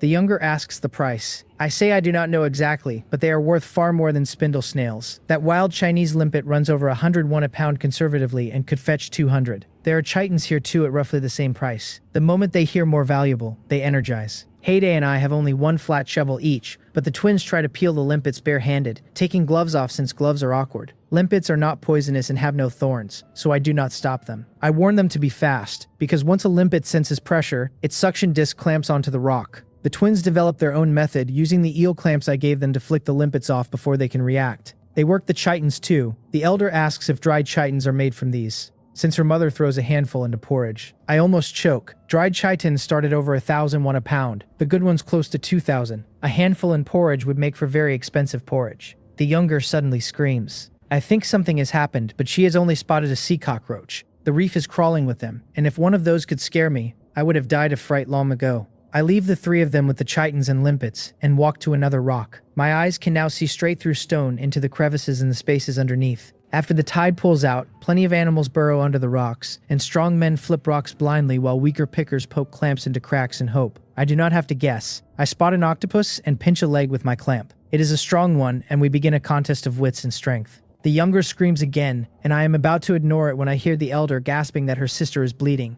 I abandon the octopus and run over. The cut is small but real. I squeeze the bad blood out, disinfect it with the iodine I carry, stop the bleed with cuttlefish bone powder, and finish with a band-aid. Haedae stands beside me looking guilty and tells me as Han Hyung that he should have watched them. I have no reason to blame him. I had told them not to grab things at random, but instead of holding the general's hats on top of the rock, they reach for the worthless flower shells underneath, the kind that pinches with its cowrie the moment a hand touches it. They had eel tongs and refused to use them, gloves and took them off, then grabbed barehanded. I cannot decide whether to call them stupid or brave. Haedae and I are thick-skinned enough that a pinch would have stung and been over. Their skin is tender, and it drew blood. I ask Ma Somi if she wants Haedae to take her back. She shakes her head, saying it is only a little blood and she has not seen a pufferfish yet. I tell her wild pufferfish are highly poisonous and if she wants to eat one she can buy farmed. She nearly tears up and says she did not say she wanted to eat one, that she has seen seaside bloggers polish their shoes with a pufferfish and wants to polish her shoes too. I am at a loss. Was the whole point of coming to the seaside to polish a shoe? Haedae cannot follow either. Because pufferfish are poisonous, nobody catches them to eat, so coming across one while foraging is easy. I find pufferfish in several puddles. For shoe polishing, the smaller ones are better. Fewer hard spines, denser bristles. I pick up the smallest. Pufferfish only inflate under stress, so I scratch under its chin with a finger, and it puffs into a ball. The twins explode, demanding to know how I did that. I toss the inflated fish to them, and the moment it hits the elder's hand, it deflates. I tell her to hold it with 2 fingers on either side of the gills, and scratch the chin with another. She does, and it swells back up, even making a soft clucking sound that liquefies them both. She brushes her hiking shoe with it, hands the fish to her sister who repeats the trick. When they release it into the puddle, they declare the trip was worth it for that alone. The stains on their shoes are not actually gone. By then an hour and a half has burned, and the twins have eaten all of my time. The octopus is long gone. Scanning the reef, I pick up 2 seals and warn the girls not to wander, since a seal bite is no small bleed. As a child, I once saw someone have a finger bone crushed by one. After that, my own sister forbade me from catching them. I am grown now, but I still dread the creature. Old fishermen catch them by hand. I do not. I slide my eel tongs into the rock hole, try to clamp once and miss, try twice and miss. The thing is too slick and too strong. Scanning shows me the eel but cannot catch it for me. Haedae tells me as Han Hyung to clamp near the head, since locking the head means the eel cannot shake free. He clearly has more experience. It makes sense. Clamping the body lets a flick throw the tongs, and if its head wraps my hand is finished. After several tries, I pin the head, add force, lift it clear, and drop it in the bucket. I am drenched in sweat. Catching a sea eel is not easy. My tongs are treated for anti-slip, but not enough. Later, I will look online for a better tool, and if it cannot ship to the island, I will take the ferry over. When I bring up the second eel, the twins applaud enthusiastically. The eel, startled, bares its teeth at me, and I jump and almost lose my grip. So now I have 2 spectators, the kind that switch into cheerleaders without warning. The younger Ma Somi's gaze lands on a starfish, but she has learned from her sister and does not grab it. She calls me over and asks if we can catch it. I glance, say I see it, and turn away. She runs after me, saying we can catch it and sell it. I explain that although starfish are eaten in some places, the starfish here cannot. She blinks her watery eyes and asks why not. They cannot be eaten because they cannot be eaten. I am not an encyclopedia. Reading my face, she changes angles and asks if she can catch it to play with. I tell her to go ahead. She asks if it is poisonous. I tell her no, since if it were I would not let her near it. She asks if it bites. I tell her to wear gloves and avoid the spines, since starfish do not actively attack. Reassured, she puts gloves on and picks it up. She does not even play with it before flinging it back into the sea. Starfish look beautiful, and she had seen people make specimens of them, but no one had ever warned her how strongly they smell of fish. The smell is strong enough that Somi nearly throws the gloves down, but the thought that they are mine makes her wash them again. I laugh. She rounds on me, demanding to know if I am messing with her, and chases me with the gloves while I run with the bucket. Once the game runs out, the villagers begin drifting back, and Aunt Jinju calls over to warn that the tide is about to rise. It catches me off guard. Haedae and I always leave early, but the girls have slowed us today. Aunt Jinju says the window has shrunk from 4 hours to 3, and all 3 of today's tides run shorter than usual. Haedae asks glumly if we are still clamming. I tell him there is no point. None of the 4 buckets is full. Somi and her sister have only a thin layer of limpets in each, but they are beside themselves, insisting they did pretty well for a first try. The haul is mostly snails and shellfish. My bucket runs different. 2 turboats, 7 sea eels, 5 bread crabs, and a fair count of spindle sea snails. The sisters leave their limpets and chitons with us, since they cannot carry live seafood on the road. I accept, already planning to buy dried seafood from Gwiwa Shim as a Giowa Island souvenir for them. We take the haul to Uncle Emao's. He fingers his beard, observes the haul is colorful at least, and runs the calculator. The general's hat limpets at 120 per pound, the chitons at 80, the sea eels at 35. I tell him 80 for chiton seems low, but he insists fresh chiton does not sell because the processing is too much trouble. Aunt Jinju gets the same quote. The last few times he had bumped me above the rate. Today there is no bump. He has clearly decided those bumps were money lost, and is also sure I will not take goods to my sister's village. Aunt Jinju tells me I am about to get rich again, eyeing the sea eels at 3 pounds each worth over 101. The 7 alone push me past 700, and the rest likely puts me over 2,000. The villagers are a generation older, and the favoritism of fortune grates on them. Aunt Jinju plans a tour of every shrine on Giowa Island. The Dragon King, the God of Wealth, the Goddess of Mercy, anyone who might shift her luck. I tell her I only got lucky. She half considers whether dog crap luck means she ought to go step in some. When Uncle Ao finishes her count, he finds me tipping my already weighed seafood back into my own bucket. I tell him, is it not a joy when friends come from afar? I ought to keep some back to feed my guests. He sputters that I am keeping back too much. The girls catch on, ask if I am really not selling them, and I tell them no, we will eat together. They start to protest, but their family runs a business too, so they read my face and go along. Uncle Mao thinks we will fold once the show is over and tallies the rest at 951. I hold back all the sea eels because I do not want to handle such fierce creatures, and it would not be fair to dump them on the girls. I never imagined my first spring tide back home would land like this. Fierce operations like a tiger and only 950 in the till. The sisters think it is a lot and are amazed I kept most of the seafood besides. The system speaks up, confirming 950 system points earned. Balance 2322. A 5-meter scanning range costs 2500. The panel tells me I am still 178 short. It leaves me dizzy. This is the hardest I have worked since coming home, and I still cannot afford the upgrade. Uncle Mao seizes the opening, telling me I should just sell the good stuff. I walk off without answering. The girls light up again, deciding I look cool when I move like that. Back at the house, I transfer 95-1 to Haedae. When he tries to slip off to the internet cafe, I tell him to eat with us and rest here, because we are going foraging in the middle of the night. He tells me I have changed, and asks if the pressure really is that bad once there is a woman in the house. I want to peel him for that. It is the spring tide, not the girls. Somi comes out asking how to deal with the sea eels. I slap my forehead, forgetting how miserable they are to clean. When my parents were around, Mother always said sea eels were a nightmare and would set me and my sister to washing them. My sister once sobbed that no matter how big sea eel tasted, she would never eat it again. I tell Somi to leave the sea eels alone. She points out a new problem. Even if we forage at night, we still have to sell to Uncle Mao. I ask if she remembers the number we wrote down in town, the man who also buys seafood. I call him, and the moment he hears I am from Hagang village, he refuses, telling me to give my goods to Uncle Mao, who passes them up the chain. It finally makes sense. Every village's goods funnel up to a single buyer in town, and Uncle Mao is one of the collection links.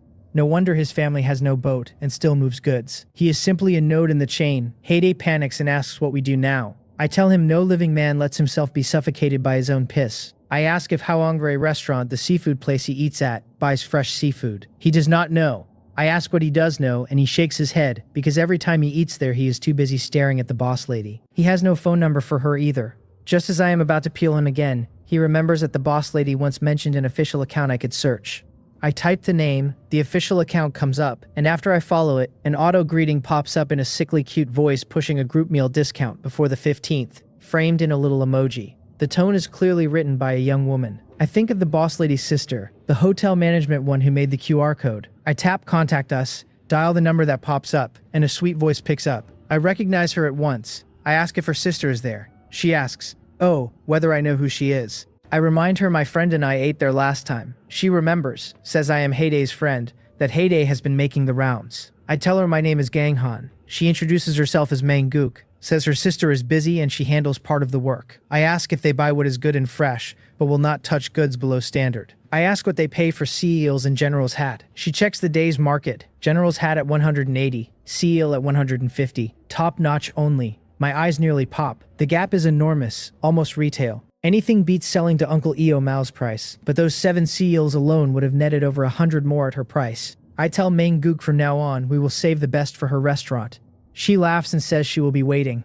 After I hang up, I feel a surge of confidence. Compared to Uncle Mao, these sisters are sincerity itself. His method worked when he had a monopoly, but the channels have multiplied, and business now runs on goodwill. Just then, Guiwa Shim comes in and presses 2 warm eggs into my hand at 3.5 each. If the girls were not here, I would have cracked them open and drunk them, but instead I carry them to the kitchen. Somi takes them and asks why they are warm. Whether the sun spoiled them, I tell her, freshly laid eggs are naturally warm. She blinks, calls her sister over, and her sister goes through the same astonishment, saying this is just too fresh. I have no idea how to respond. Guiwa Shim walks out pleased, but Uncle Mao intercepts her at the gate, asking what I am doing, whether we have cooked, whether the food is good. She tells him there are 2 dishes on the table, steamed turbo and bread crab. Uncle Mao is dumbfounded that I really cooked those. He marches into my house. The table is set as she described, plus a bowl of dried bamboo shoot soup, with General's hat fresh out of the kitchen. His heart is bleeding. I ask if he wants tea or a smoke. He says smoke. I tell Haedae to light one for our uncle. Haedae reaches into his pocket and says, "Oh, he just finished his pack." I tell Uncle Emao that is a shame. I do not smoke either. He realizes we are playing him and asks if I am selling the rest. He grits his teeth and offers 5 more each for the General's hat and sea squirts, 2 more for bread crab and turbot, 1 more for spindle sea snails, all higher than what he gave Aunt Jinju.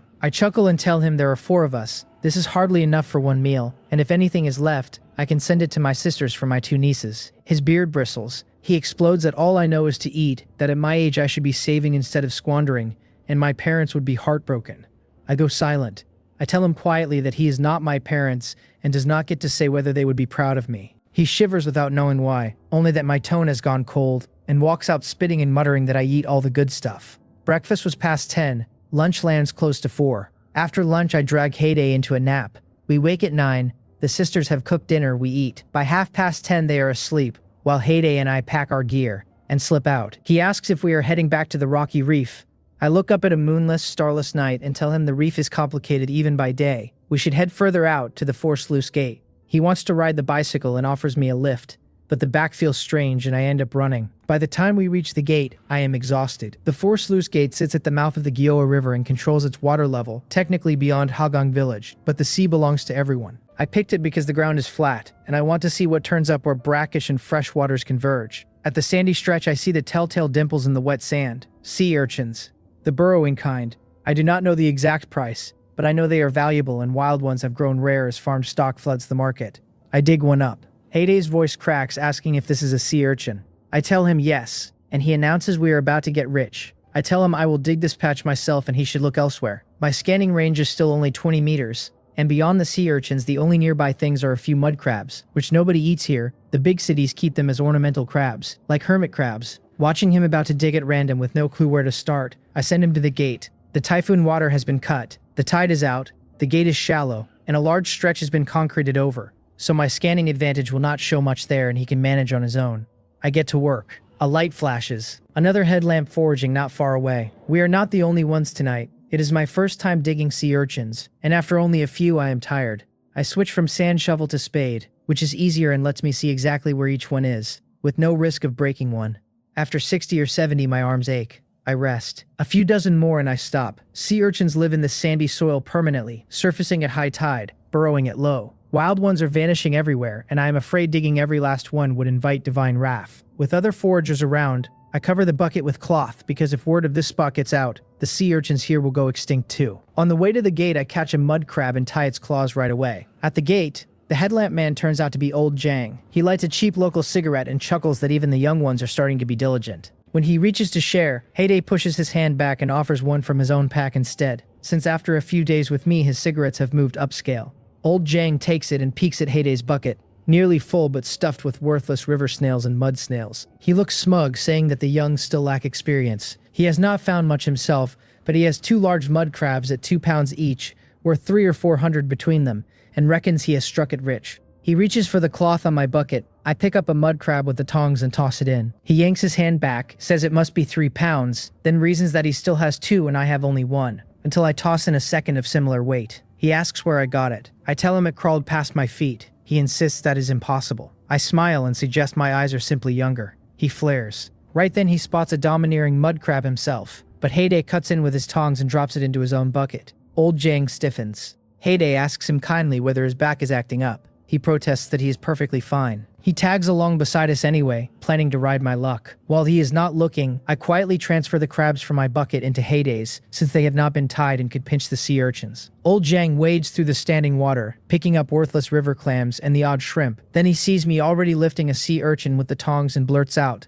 "How can there be sea urchins here?" He had passed through this patch himself and seen nothing. I pick up another and tell him it is normal. They cling to surfaces like this dam. There is a recess right here where they hide perfectly, and ordinary eyes would slide right past, but I have the infinite scanning system and spot them at a glance. I pick up 7 or 8 in one sweep. Haedae gets 2. By the time Old Jang wades over, I have lifted 5 more, the last one white. Haedae asks if it is poisonous, and why it is white. Most sea urchins are black, and this one is so striking that the old line about beautiful things being dangerous suddenly makes sense. I am seeing a white one for the first time too, and tell him it should not be poisonous. I know some crabs come out white as a very rare mutation, scientifically lacking astaxanthin, and I wonder if white sea urchins do the same. Old Jang glances at it and tells us it is not poisonous, but the price is nothing special. My eyes light up and I ask if he knows it. Haedae hands over another cigarette at my look. Old Jang takes a long pull and feels grand. He tells us Old Na also found one 2 years back and thought he had struck gold, but Uncle Iamao said it was edible but no different from an ordinary sea urchin, and paid the ordinary price.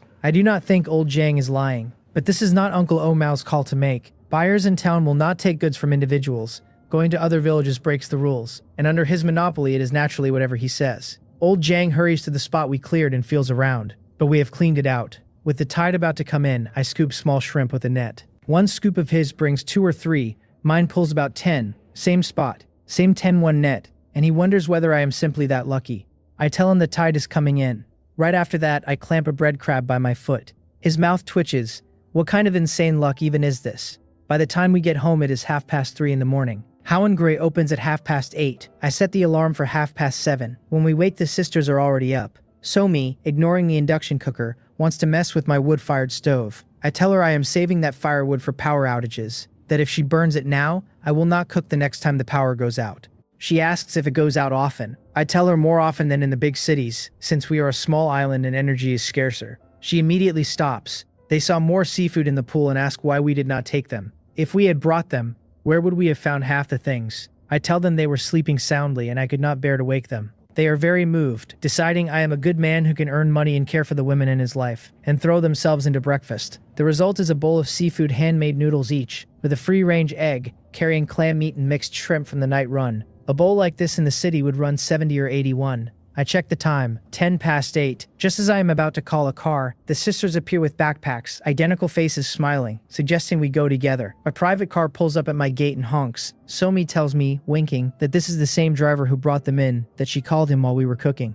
They would have liked a few more days, but their itinerary was set. They belong to a couch surfing community and have booked couches at fixed times. I think they are sharp when they need to be, having just saved me the trouble of calling a car. I scoop the seafood I need to sell out of the pool, and the 4 of us climb in. The sisters need to transfer in town to reach the port. They get off when we do. Mang B has arrived early and opened up. Mang Gook spots us, waves, calls hi to Haedae and his friends, and says we really did bring seafood. I am not sure how to take that. She sees my deflated expression and bursts out laughing, then makes a very correct welcoming gesture, welcoming Gang Han. I ask if she remembers me. She smiles, cute and sweet, telling me of course she remembers something from only yesterday, that she even saved my number under a name. She leans over our 3 buckets. One holds tide crabs along with shellfish and snails. Another holds chitons and sea urchins. The last is covered with cloth. She asks if she can open it. I nod and tell her these are for sale to her.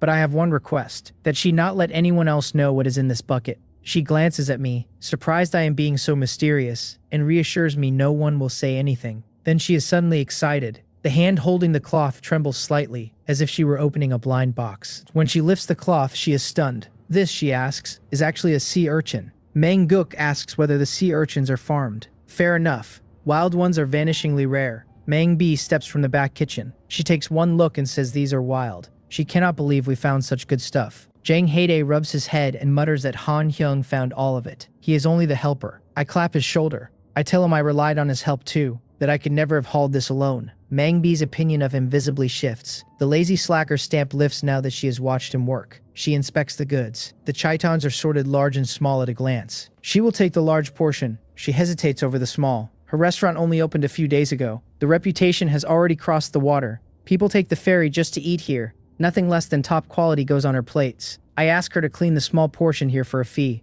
She waves it off. She has the tools. I can take the meat home cleaned. The Ma sisters hang back to watch what my goods actually pull in. Mang Bai weighs. Mang Gook records. 5 pounds, 2 ounces of chitons, 781. 3 bread crabs at 5 pounds, 198. 4 pounds, 3 ounces of sea urchins, 3,698. I ask her to repeat the last. I am certain I misheard. Mang Gook turns her ledger toward me. The unit price is 861 per pound. She asks whether I doubt their scale. I scramble that I am only surprised.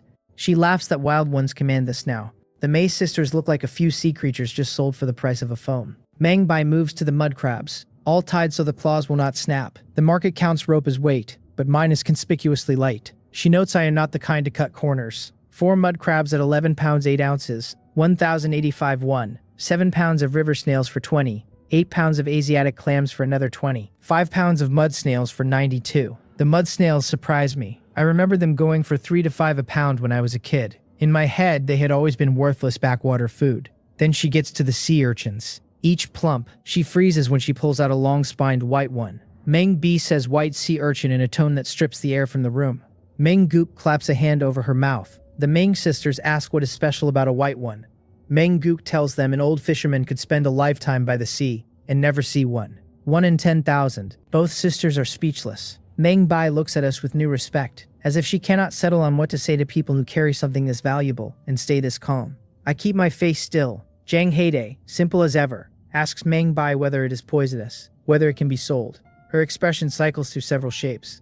Of course it can. He visibly relaxes. She will weigh the ordinary urchins first. The white one is beyond what her restaurant can afford. She needs to contact a buyer through her channels. She will earn a commission off the difference. I tell her I have no reservations leaving it in her hands, and to please call me Gang Han, not Mr. Anything. The ordinary urchins come to 4 pounds 7 ounces, 258 won. The whole haul lands at 6,151. The Mass sisters look ready to fall over. Their parents run a business too. Plenty of money. White hair before age claims them. Fearing competitors and slacking employees. They look at me and see a life that breathes. Meng Gook transfers the money. She had thought my QR code was for contacts only. She finds it was a payment code. She sends 6,151 won exactly, not a coin off. The system pings. Sold that much. Gained that many system points. With prior points, my total stands at 8,473. I may spend 7,500 to extend the infinite scanning system range by 15 meters. I confirm. The range jumps to 35 meters with 973 points left. I glance through the warehouse window and read fine print on a billboard 30 meters out like it is on my palm. When I turn back, Meng Bai has just thumped Meng Gook's head for not rounding up. Meng Gook asks with a face of pure innocence how exactly she was supposed to round, whether she ought to have shorted me a 1. Meng Bai gives up and apologizes for the comedy. Behind her, Meng Gook sticks her tongue out at me. I tell Meng Bai her sister did beautifully, that I am the one who benefited. If I had to clean chaitons myself, I would never eat them. At the entrance, the younger Masomi suddenly hugs me. She says she is the younger one with the small mole at the eye. I had better remember her. I confirm the mole on one face and not the other. They wave goodbye. I am quietly glad they are leaving.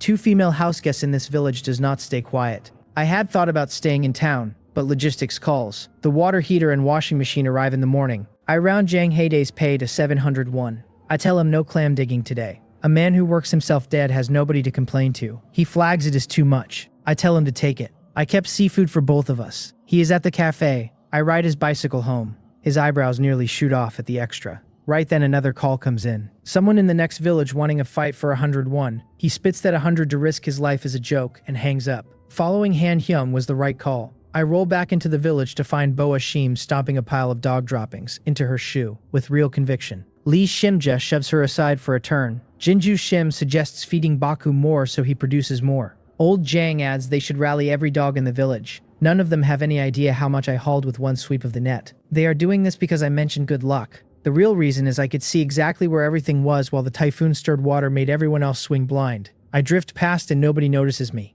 At the house, Gang Peng is already there. She came to wash anything that needed it. She finds everything washed and hung in the courtyard. She sighs that her little brother does not need her anymore. I tell her flatly the fortune teller used to call her a life of toil, and she chased him from one end of the village to the other. It is rich to mourn the loss of it. She concedes she was overthinking, that it is a good thing I have grown up. She is about to leave when I stop her with bags. She finds the chitons cleaned and asks how. I never liked cleaning these either. I tell her not to ask. The meat is fresh. The kids should eat it. Her eyes go wet. I have also scooped river snails and Asiatic clams from the pond. Her village sits even further from the freshwater river than mine. I push those at her too. That breaks her. Tears running. I get a headache. Women really do seem made of water, crying sad and crying glad.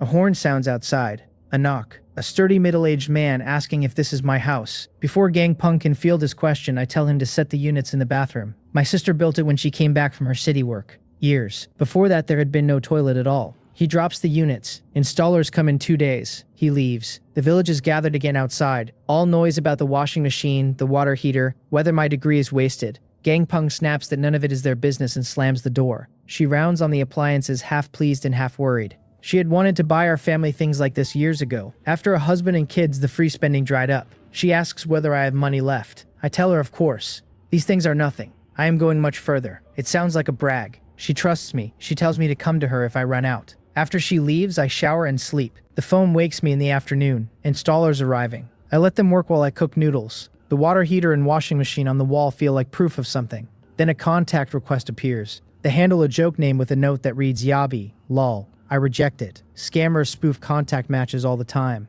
The request comes through again immediately, this time labeled Mangook. I stare for a moment, realizing the joke handle was hers all along, and accept. She messages asking why I rejected her. I find it suddenly hard to answer. She was teasing. She tells me her sister has sold my goods. The next line is a transfer for 28,001. I ask if she added 2 extra zeros. The black urchins were 10s apiece. The white one should top out at 280. She says the number is right. I send only an ellipsis. The figure does not feel real. She rings me directly. She tells me the urchin really sold for 28,000. The buyer pays whatever they want because there is no market price for a thing this rare. I ask what kind of idiot paid that. No, what kind of angel. She says she even thought the price low. She admits she has not eaten one, but heard the taste is no different from an ordinary urchin. I thank her. Selling to Gang Eo Mao would have gotten me 10s per piece. She tells me not to mention it. They earned a 10% commission. Counting prior savings, I am over 30,000. The richest moment of my life. The system chimes. 28,000 more points. Total 28,973. I may spend 27,500 for a 55-meter range extension. I confirm. The range jumps to 90 meters. 1,473 left. I send Jang Haedae 2,800. He calls me dizzy. He asks whether I transferred to the wrong person, then whether I added an extra zero. I marvel he is more imaginative than I am. Someone in his game keeps trying to drag him back to voice chat. He tells them he is a rich man now and needs to calm down. Dawn. The village looks at me strangely. The aunties scuttle away as if from a monster. Boa Shim clutches her clothes tight. Gwiwa Shim finally stammers that they are saying I did not take in those girls out of kindness but to take advantage of them. That the two left crying. My brain stalls. The scumbag she is describing has nothing to do with me. I press her again. She finally grits her teeth and says they claim I might have gotten both girls pregnant. I am genuinely speechless. The Ma sisters spent 2 nights at my house, total. Can anyone tell pregnancy in 2 nights? Gwiwa Shim starts to ask whether I really. I just smile at her, all teeth, and tell her if they say it is, it is. If they say it is not, as long as everyone is happy. As soon as I step past her gate, I hear shouting at my own door. There is my sister wielding a broom, screaming curses at Lee Shimja and Boa Shim. I rush over and drag her back inside. I told her not to get into it. She fumes she cannot listen to them talk about her brother that way. Her face is scarlet. I drag out the only electric fan, aim it at her, pour her water. I tell her their mouths belong to them, and I will not lose a sliver of flesh over it. She softens and concedes I am right. We have heard plenty over the years. She notices the appliances installed. Envy flickers. She tells me that even though I did not stay in the city, my life is getting better, and that matters more than anything. As she leaves, I duck into the village shop and buy a box of waha for Ling Ling and Wan Wan. She scolds that I bought them Barbie dolls last time. I should be buying practice sheets. My mouth twitches. If I bring those girls practice sheets, they will hate me forever. After she leaves, I take the bicycle into town. Cola is sold out. I grab another box of waha. Jang Haedae asks why wahaha. I ask him what else. To wash his hair. He rubs his bald head and admits he just towels it off. I hand him a bottle. The first sip carries him somewhere by taste alone. I pull a chair next to him and say I will join. He asks whether a university student can really play. I always seem busy in school. He confides he was less worried about being carried than about Han Hyung losing badly and bruising his pride. I show him quickly what the bearing of a prestigious university student looks like, unfamiliar with the controls at first. Then leading the lobby, my stomach growls twice before I notice the clock. We head to Hwangre. That is when I realize the cafe sits directly behind the restaurant. Jang Haedae's eyes lock onto Mangbi the moment we step inside. I suspect this is why he never goes home. Monggook skips over and calls me boss gang. I almost choke. She smiles like sugar. I sold such an expensive urchin. Why would I not be a boss? She offers to order for us. Jokes a large lobster. I tell her sure, my treat. Jang Haedae's brow knots. That one plate runs over 1,000. Manggook laughs she was kidding. I tell her to bring it. This whole rumor cycle has reminded me to treat myself better. She gives up arguing. She was the one who wired me 28,000 this morning. She also orders stir-fried squid, fresh shrimp soup, and a cold cucumber salad. When she brings the cucumber, I ask whether they do processing, whether I can bring my own seafood for them to cook. She fetches a clear price list. The rates are clean. 6 methods itemized per category. Boiling at 5 when a serving up to 2 pounds. Spicy stir-fry and steaming at 10. Sauce explosion and scallion mix at 20. Oil splashed at 25. A tourist could walk in without fearing being skinned. I point at the lobster and king crab section and ask what one-way, two-way, and three-way mean. Guk reads the fine print. One-way is one method on the whole creature. Two-way splits into garlic body and porridge head. Three-way adds a third part steamed with egg at 150. Processing 3 types of fresh seafood comes to only tens of one. Sea urchin steamed egg is 10 a serving. I ask whether she can store seafood for me when I bring more than I can finish. She covers her mouth. Of course not for just anyone, but I am different. I tease back asking how. She chokes on the return volley, mutters we have a strategic partnership. Bolts. Jang Haedae blinks at her exit and wonders aloud whether Mengbi's little sister is always this chatty. After the discount, the bill is 1,201. After dinner, my hair has grown out. I cross to the barber shop opposite for a standard crew cut. On the way out, I bump into Guk, seeing off a customer. Her face goes pink and she ducks back inside. We drop back into the cafe for another round. When we leave, the vehicle shop is somehow still open. Giowa Island has no car dealership, just bicycles, electric bikes, motorcycles, and the small agricultural tricycles farmers use. I cannot keep riding Jang Haedae's worn bike. I will be running to town to sell goods. An electric tricycle that carries cargo and people is the practical answer. Things on the island run expensive, but after haggling, I take the tricycle for 5,301. By the time I drive it back, the night is deep. Once I lie down, I cannot sleep. The eel clamp slipped on me several times catching octopus. I pull up my phone for better ones. I settle on rubber anti-slip clamps at 61 each. 2. The seller recommends a lighter clamp on the side for cowrie and sea cucumber. The light one's 15. I take 2 more. They cannot deliver into town. Only to the district port. From our place, the coastal port is 3 hours by boat. The Poo district port only about 40 minutes. The district being the rough equivalent of a county and better equipped than town. Since I am going anyway, I scroll the rest of the store. I add a few crab traps. Even in the closed season, nobody minds small private ones. I add 2 simple fishing rods. Seeing cheap children's rods, 2 of those for my sister's kids. I am about to set the phone down when Guk messages. A photo of me riding the tricycle, captured without my knowing. I thank her and toss the phone aside to sleep. On the other end, she is briefly stunned, wondering whether I really did not realize I looked ridiculous on a dusty rustic tricycle. Her sister said I was a top school graduate. Maybe top school graduates all think this way. I sleep till noon and wake to a message from Jang Haedae asking whether I am gathering seafood today. I check the tide app. I missed the first low tide. I tell him to meet me by 6:15 for the evening. 1. The rumors have intensified. The latest saying I peeked at 2 girls bathing. Old Jang stands grinning with a cigarette and asks how their figures looked, drawing curves in the air. I shoot back that of course they looked good. You can read Ma Somi and her sister's figures right through their clothes. Why would I need them naked? The auntie spit and grumble that all my studying went to the dogs. I ignore them and go home to scroll my phone. Outside, Ye Chonchan's mother is wedged among a knot of women soaking up every rumor. The litany.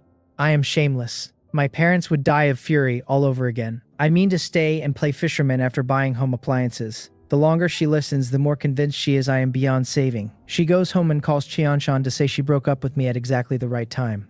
Qianshan is eating instant noodles in her dorm. Since the breakup, nobody sends her pocket money. 601 a month is not enough. If only I had begged harder, she could have strung me along until her master's was done. Her mother tells her about the 2 couch surfers who ended up at my place, whom I supposedly bullied and got pregnant. Chanshan is stunned. I had always seemed proper. Her mother had also mentioned I was pulling in real money, none of which lands in her account. Furious, she pulls Masomi's number from the circle. Masomi picks up only out of politeness. Chanshan launches into a speech about being purely concerned, about girls standing together and using the weapon of law. Masomi asks what she is even talking about. Qianshan plays sympathetic. Do not deny it. Everyone knows I bully both sisters and both are pregnant. Masomi's temper snaps. Is Qianshan's brain waterlogged? No one tells a pregnancy from a few days under one roof. Having no common sense is her mother's fault. She hangs up. Qianshan tries to call back, finds she is blacklisted, wants to throw the phone. Remember, she cannot afford a new one. When Jang Haedae arrives, I am already packing. I tell him we are heading to Gyeomsa Beach, the closest spot, famous for having almost nothing but children playing in the sand. Halfway through the village, we spot 2 identical, beautiful figures handing pear-paste candy to children on the drying ground. The aunties and uncles crowd around. One asks if the sisters really were not bullied. They smile and ask whether they look like it. The rumor self-destructs under its own weight. The sisters see us and wave enthusiastically. The aunties are not bad at heart, just loose-tongued.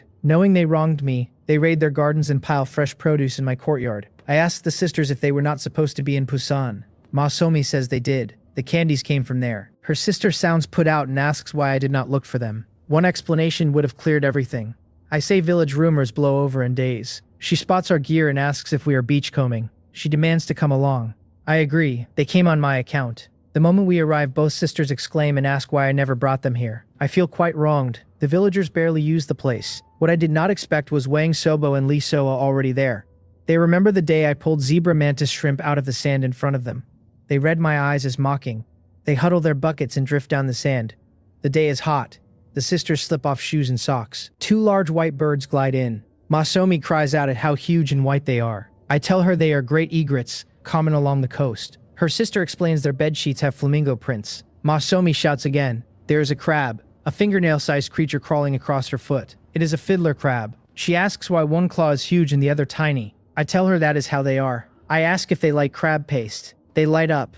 Their father once brought a jar back when they were young, the most delicious thing they had ever eaten. Nothing since has matched it. Masomi asks if I can make it. I shake my head. There are many methods and I have tried none. The secret is the ingredient, and these fiddler crabs are the most suitable kind. Masomi reaches for one. It burrows the instant her hand nears. Asking two city girls to catch fiddler crabs is asking a lot. Sweeping my widened scan, I find this stretch hides a great deal of yugoho shrimp. I hand my mantis shrimp pump to one sister. I have Jang Haedae give his to the other. I scrape the surface to expose air holes and explain the pump. They pick it up in one try. Masomi pumps and a yugoho shrimp comes up. She shouts, "Mantis shrimp." I correct her. It is a yugoho shrimp, smaller than a true mantis shrimp. She asks if every air hole hides a shrimp. I almost give myself away, then say probably so. I tell them to keep pumping while we chase fiddler crabs. The sisters realize I am handing them the easier job, pat their chests, and swear to complete the mission. Fiddler crab really is the best paste ingredient. 20 or 31 a pound, but they are so tiny that pulling together even a pound is hard. Jang Haedae catches by experience, dashing after escapees. I work differently. My scan sweeps. My gloved hand goes straight to each one. He has 5 or 6 when I am closing on 20. He tells me, full of admiration, that some things are innate. No wonder I never seem to work hard, yet always ranked at the top. The sisters finish their patch and Masomi finds me. I shovel out a new one. She leans closer and asks me to say who she is. I look at the small sexy black mole at the corner of her eye and tell her she is Masomi. She claps and says I finally remembered. Her sister tells me with skills like these I really do not need to be working in the city. Men without the office stink are always freer. I smile and say, maybe I really am more suited to be a fisherman. My phone buzzes. Yu Bahong tags me asking the corporate slaves grinding 96 hours a week to take a look at my island life. Ho Danjin agrees they have not heard from me in 2 days. I send a photo. The sun is gone but the sky burns red across the beach. The sand glows golden. The egrets and the sisters' exquisite backs are the finishing touch. The chat falls silent, every one of them thinking I am eating life too well. Once I have enough fiddler crabs for paste, I stop and call Jang Haedae over to dig yugoho shrimp by hand. He would normally never blindly stick a hand into a shrimp hole. Seeing me do it, he follows. Everyone comes up a yugoho shrimp with nothing dangerous between. The sisters help significantly. Both buckets fill to the brim. I want to run home for 2 more, but when I turn I see Wang Sobo and Lee Soa with red eyes. I ask what is wrong. They burst into tears, calling me a big bad guy. I look at their small buckets, 7 or 8 fiddler crabs while mine almost overflow. I understand. Too sad to guard their tools, they let me take their shovel. 2 meters off, I scrape the top to expose a field of air holes and walk off. To their surprise, they pull out white clams which sell to Uncle Umao at 2-1 a pound. Their mothers will make them white clam and winter melon soup. Seeing me come back with 2 more empty buckets, they decide I am all right after all. I mark out more patches. Before the tide turns, all 4 of my largest buckets overflow, close to 200 pounds together. Today's take around 10,001. Back home, I find a small mountain of vegetables and eggs in the courtyard. The same aunties who tore me apart are now piling food at my door. I store it. Dump the yugoho shrimp into the pond. Have the sisters clean the fiddler crabs. To be sure of the taste, I call Gangpung for the key steps. She decides this cannot be explained over the phone and rides her bicycle straight over, seeing 2 pretty girls earnestly studying paste off their phones. She finds it adorable. Takes over while they watch. Says she wants to thank them for clearing my name. She crushes the washed crabs in a stone mortar, layers them in a jar with salt, saves the big claws for the top, seals it. 15 days, then they eat. Ma Somi films. Her sister takes notes. Gangpung remembers the sisters have a trip ahead, and a jar will be awkward to carry. I suggest mailing it home from the coastal port tomorrow. The sisters decide I really did graduate from a top university. We have far more fiddler crabs than 1 jar needs. I hand the rest to Gangpung along with 5 pounds of yugoho shrimp. She stares at the pool full of shrimp, mouth wide. She had thought I was lucky once or twice, never that I would come back loaded every trip. If it happens every time, it is skill, and our parents must have spirits in heaven. She promises to bring me some finished paste. Jang Haedae heads to the internet cafe. It is almost 11 at night, too late to sell shrimp at Haedae. Another trip tomorrow. I have just finished washing up when my door is knocked again. Ma Somi stands there in a white silk nightgown. I assume she wants to call her family and start offering my room. She stops me and asks if Ye Chen-chan really is my girlfriend. I correct her. Seeing her gossipy face, I sigh and tell her Cheon-chan got into a master's and I did not, looked down on me and broke things off. Ma Somi says with that little vision Cheon-chan was not worthy. I will find better. I laugh and tell her I stopped caring long ago. She calls me back. She reported Cheon-chan and she has been removed from the circle. Gyowa Island now has no host. Would I be willing?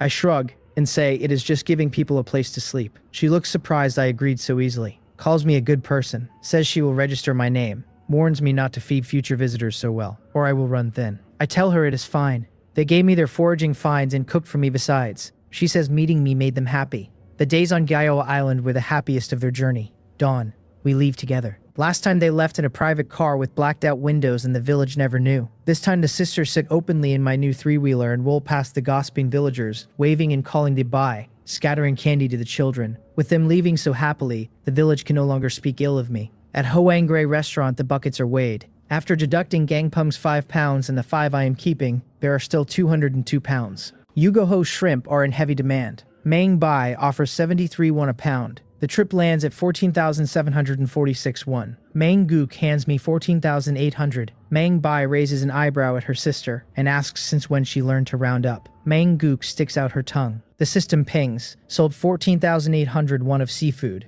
Gained the same in system points. Total 16,273. It offers a 30-meter scan upgrade for 15,000 points. I accept. My scan stretches to 120 meters. 1,273 points remain. Masomi calls me amazing. Both sisters' eyes practically stars. Over 10,000 a day in a big city would be another level. Last time I cleared over 6,000, they had chalked it up to springtide luck. Even rich second generations would struggle to match what I earn alone. Masomi asks honestly how much I sold the white sea urchin for. I tell her 28,000. She covers her mouth, stunned. She says luck is itself a form of strength. If Ye Chan-chan knew what I earn now, she would be green with regret. I tell her since it is over, whether she regrets it has nothing to do with me. Her sisters call a car for the port. Masomi sends me the couchsurfer data sheet. I fill out every field. In the special requirements I write that no pets are allowed.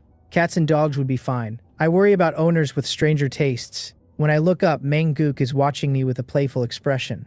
I ask why she is staring. She says I seem very popular with girls. I smile and ask if that includes her. She freezes, mutters that a guest is calling her for water, walks off. I take my meal at Haedae and transfer Jang Haedae's share to him. Looking at the extra 1,500 won, he feels like he is dreaming. Glances at Mang Bai bustling around, wonders if he will ever marry a wife, then thinks of how formidable she is and wilts. Bringing my own seafood is much cheaper. Adding a sour and spicy shredded potato dish brings 3 dishes and a soup for 2 to only 81. After eating, we head to an internet cafe to game. I take down a monster and remark that if Jang Haedae is commuting daily, he might as well rent a place in town. He slaps his bald head and says I am right. He has the money now. I startle, then think of boss lady Meng Bi. Decide she is beyond words. Tell myself not to meddle in my brother's romance. The tide chart shows today's low tide even later than yesterday's at 7 in the evening. I take dinner again at Haedae. As I get ready to head back, a drizzle starts and grows heavy. So much for foraging tonight. Jang Haedae tells me to stay at the cafe.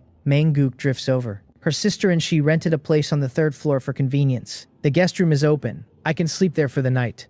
I say awkwardly I am uncomfortable in strange beds and would rather go home. She looks baffled. How can a grown man still be picky? The question pins me. I move to start the electric tricycle. She tells me to wait. Runs into the back kitchen, comes back with a raincoat. Wear it home. Holding it, I feel a warmth in my chest. I thank her. My parents passed early. My sister and I have only had each other. I tested into a top university and graduated to no job and a dumping. Yet even so, there are always people and things that warm me. On the way back, I get soaked through the raincoat. Water at the collar, hood blown off twice. Lucky I have installed the water heater and washing machine. A hot shower and a load in the wash and I settle into bed.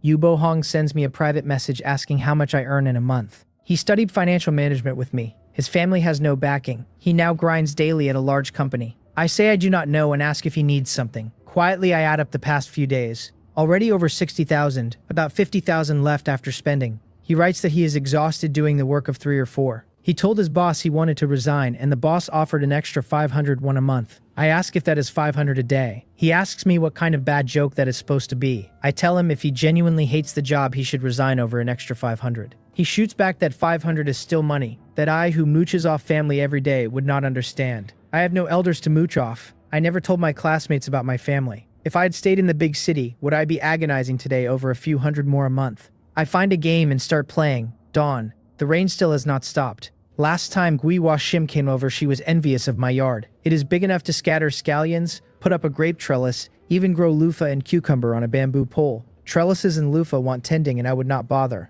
I could scatter scallion, chive, and leafy green seeds and leave them be. There is also land on the family mountain. I could scatter rice seeds across it and let them live or die on their own. The seed orders go in easy. The goods from last time should land at the district port tomorrow. My phone vibrates. Ye Chan has messaged to say she will be back next week. I find it baffling. I let it sit and turn my mind to Masomi. I message her. She was already on the boat when she sent me the form. The last one out before the port closed. She credits her sister's luck to me. Dawn.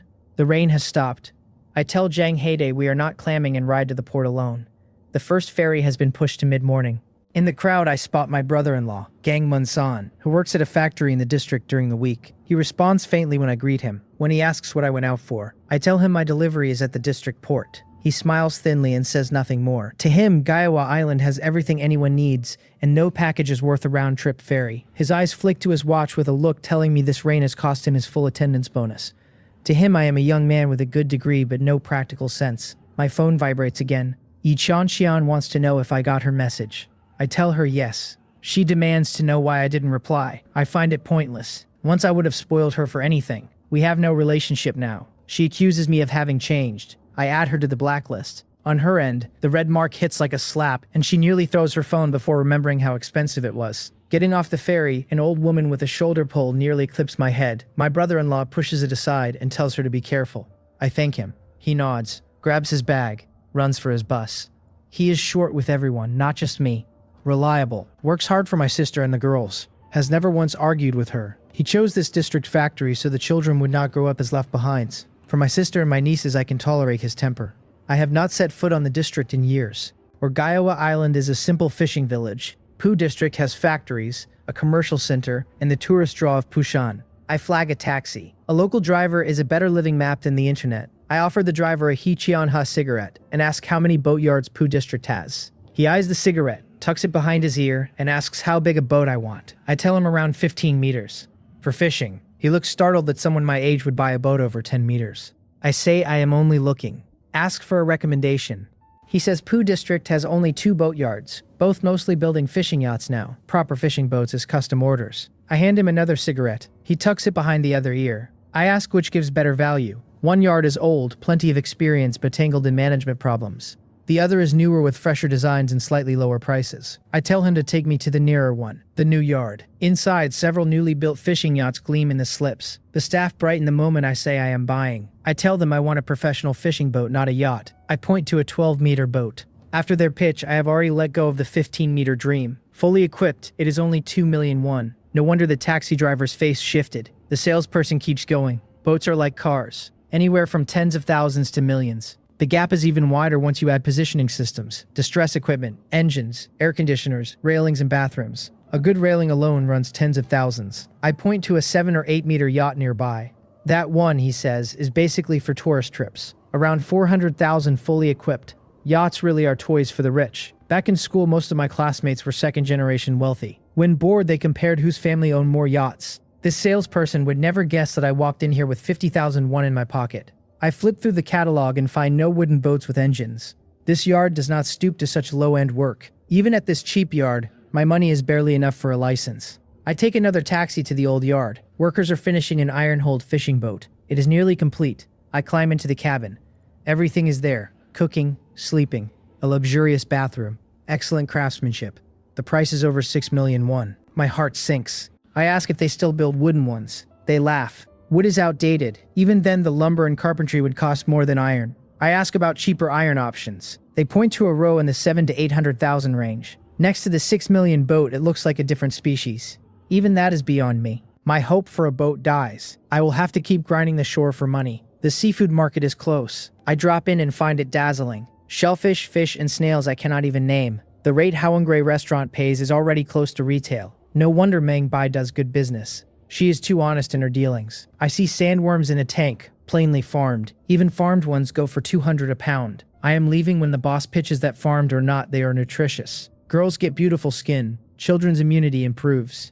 I think of my sister always complaining that her daughters catch colds easily and tell him to weigh me 2 pounds. Mang Gook messages asking where I am. I tell her Pew District. She asks me to stop by the commercial street for an eyebrow razor. Town ones are not as good. The idea of a grown man like me buying one strikes me as odd. I refuse. She fires back cute stickers. Then a voice message in a tone softer than I have ever heard, calling me brother and promising a fruit platter. I decide to swing by anyway. I haven't visited my sister's house and want something for the girls besides sandworms. I buy a pile of stationery. Then at a children's clothing store ask for outfits for a 3rd grader and a 1st grader, buying slightly larger so they will fit next year. The accessories shop across the street gets me hair ties, clips, and the eyebrow razor. It is late. I head back to the port, collect my package, and tear it open right there to check nothing is broken before boarding the ferry. Going from the bustle of Poo District back to the simplicity of Giowa Island leaves me in a brief daze. Elderly villagers who never paid into the system receive 501 a month. For old folk with almost nothing to spend on, that stretches far. Most medical costs come back through the rural insurance card. Thanks to Pew District's welfare, Giowa Island may stay poor but never go hungry. I bring Mang Gook her eyebrow razors. She lights up, prepares my fruit platter, offers to cook the seafood she saved for me. I say yes. I call Jang Haedae over to eat. After dinner, he takes me to the house he has actually rented in town. The place is a solid 2-bedroom with living room, bathroom, and kitchen. Only 451 a month, close to both the internet cafe and Haedae restaurant. He has kept a room for me in case I get too lazy to ride home. Then he floats, renting the whole building as a hotel. The only other guest house in town has flies and mice running out at night.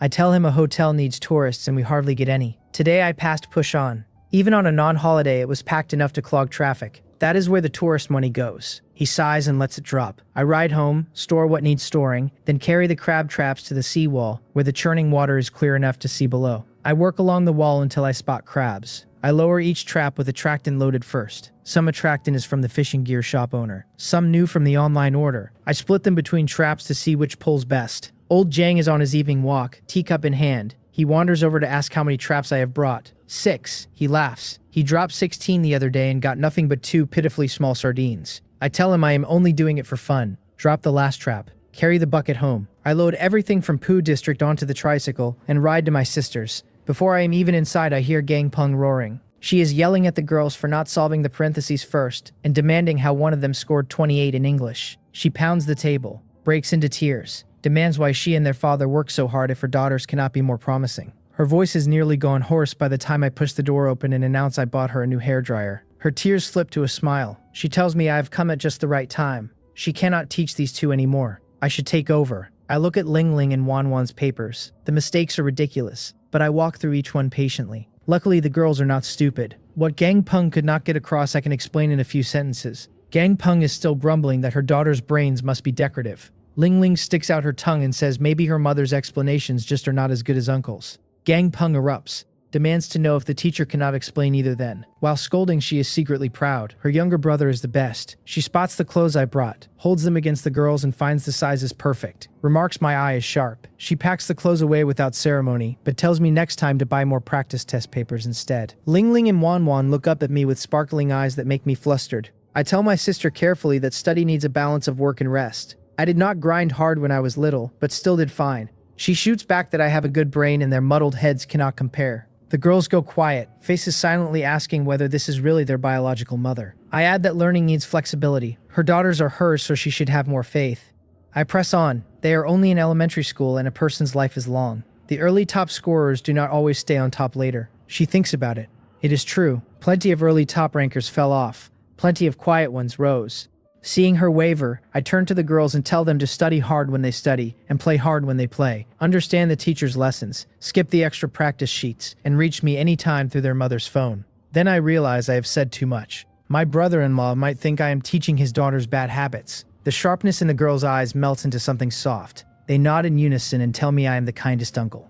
Their mother panics about studies. Started teaching them reading and arithmetic in kindergarten. They tried, but once the lessons got harder, she grew more irritable, piling practice sheets on top of the teacher's homework. Every time she stood behind them watching them work, they were terrified. Looking at her daughter's happy faces, Gang Peng goes a little dazed. Her younger brother has good grades, so what I say must be right. Has she really been doing it wrong? At some point I have taken her hand. I ask if she believes a person's hard times come to an end, and that when they do, good luck arrives. She looks at the pile of things I brought, and her eyes go soft, as if the hard years are finally behind her. Her gaze lands on the plastic bucket and she asks if those are peanut worms I gathered. I tell her no. Farmed from the Poo District Seafood Market. Said to boost immunity. She should cook them for the girls. She is nearly tearful. Our home village is Hagang Village and she married into Sanggang Village. Gossips outside calls her a fool for raising her younger brother, only to be forgotten once he made his name. Those people were the fools. I am already taking care of her. She tells me I did not have to buy so much. Her lips curve up. I tell her the vendor said women get beautiful skin, men get strong, and children do not get sick. She and my brother-in-law should have some too. She brightens and asks if I made it up Mount Poo to pay respects to Guanyin. Going out to sea means relying on heaven. I tell her not this trip. Next time with the family. Jaiowa Island belongs to Ju City under Poo District, an archipelago of many islands. Seafaring folk believe in the unseen more than inland people, and anyone going out to sea visits many shrines, asking the goddess of mercy for safe passage, the god of wealth for fortune, and the dragon king for calm waters. The girls run over, spot the 2 small fishing rods, and ask if they are for them. I say yes. They thank me, then are immediately drawn to the 2 dolls beside the rods. My lips twitch. They do not care about the rods. Gang Peng suddenly tells Wan Wan to check the bathwater. Wan Wan dashes off doll in arms, finding it has been boiling a while. Gang Peng winces over the wasted electricity. Ling Ling sighs that it would be wonderful if their family also had a water heater. I look at the empty bathroom and realize how many years have slipped by. Aside from a simple toilet, there is nothing in there. Gang Peng pats Ling Ling on the forehead and tells her no pain, no gain. Ling Ling fires back that her mother must have misheard, since the saying is once you get used to suffering. She sticks out her tongue and bolts. Gang Peng mixes the water and calls the girls in for their bath. She asks if I have eaten and offers rice noodles. I tell her I am full and head back. Once home, I open the appliance shop that delivers to the village. I order a washing machine, water heater, and a large double-door refrigerator to my sister's address. Then think about one for myself. I eat at Haedae for half my meals, so a fridge is not strictly necessary, but the weather is brutal. With one I could have iced drinks and chilled watermelon. I add a smaller fridge for myself, then a standing air conditioner. A fan does for night, but the day heat is oppressive. A standing unit would also warm me in winter on heat mode. I order 2, one for me, one for my sister. In just over 10 minutes, I have spent 20,000 won. I had meant to save for a boat. After the 2 yards, I know I am nowhere near. It makes more sense to get my license first. Information for the boat license test is at the entrance of the town's supermarket. I call Jang Haedae to grab a photo when he passes. We set tomorrow's beachcombing time at the same go. He sends a picture. I scan the code and add the instructor. Knowing I already know how to handle a boat, he sends a stack of forms and a thick pile of theory. Driving a boat is harder than a car. You need not just controls but tides, meteorology, and weather sense. I will have to start studying again. None of this is hard. Dawn. A medium tide. The window runs from mid-morning to early afternoon. I skip breakfast. Jang Haedae shows up mid-morning with steamed buns and soy milk from town. The buns are stuffed with shrimp and shellfish meat, far fresher than inland pork buns. I tell him we are heading to Sluice Gate again. Saltwater meets fresh. Last time I had found wild bamboo shoots and white sea urchins there. The area is rich. Last time I spotted something special at night I did not dare touch in the dark. Today in daylight I will dig it out. Shovels are heavy and we usually carry only one. I tell him to bring both. Sluice Gate is a fair distance. I ride the tricycle with him inside. Plenty of people are beachcombing in daylight. The rain has left the water murky. The entry is more mud than sand. He calls out my name and his own in the same breath. For a moment I think he has lost his mind. Then I see him staring at a stretch of kelp ahead. I tell him we have been picking up bigger things and surely he is not still excited over kelp, but he says we can eat it ourselves, and the restaurant could put it on the menu. I concede. We drag 2 pieces into the bucket, which fills half of it, so I toss one back. My scanning range has expanded to 120 meters now. When I look down, I see the real treasure hidden beneath. I tell him there are conchs. He lights up. Conchs are heavy and expensive. Last time at Haedae, Mang Bai told him a pound of conch went for 200, but he scans around and sees nothing. I walk unhurriedly to the edge of a large kelp patch, flip the patch over, give 2 light shovel strokes, and a large conch emerges. I point him toward another stretch and tell him to search under the kelp there. I spot several conch under the seaweed that have not fully burrowed. Jang Haedae flips the seaweed back, uncovers one wriggling for cover, then turns up 2 more nearby. My side is easier. The buried ones show up plainly through my infinite scanning system. Within a short stretch, I have 5 or 6 at half a pound each. I am convinced I have stumbled into a conch nest. A figure wrapped head to toe with only 2 slits for the eyes asks if I really found that many. At noon under this sun, everyone covers up. I cannot tell who it is until she pulls the cloth down to show her buck teeth. Boa shim. I ask if she is foraging here too. This spot is a long walk from our village. She says the coast near home yields nothing now, and everyone says Sluiskeg is the place. Another bundled figure greets me and I blink, not knowing her either. She tugs her cloth down and tells me she is my Gwiwa shim. Her eyes nearly pop out at the conches in my bucket.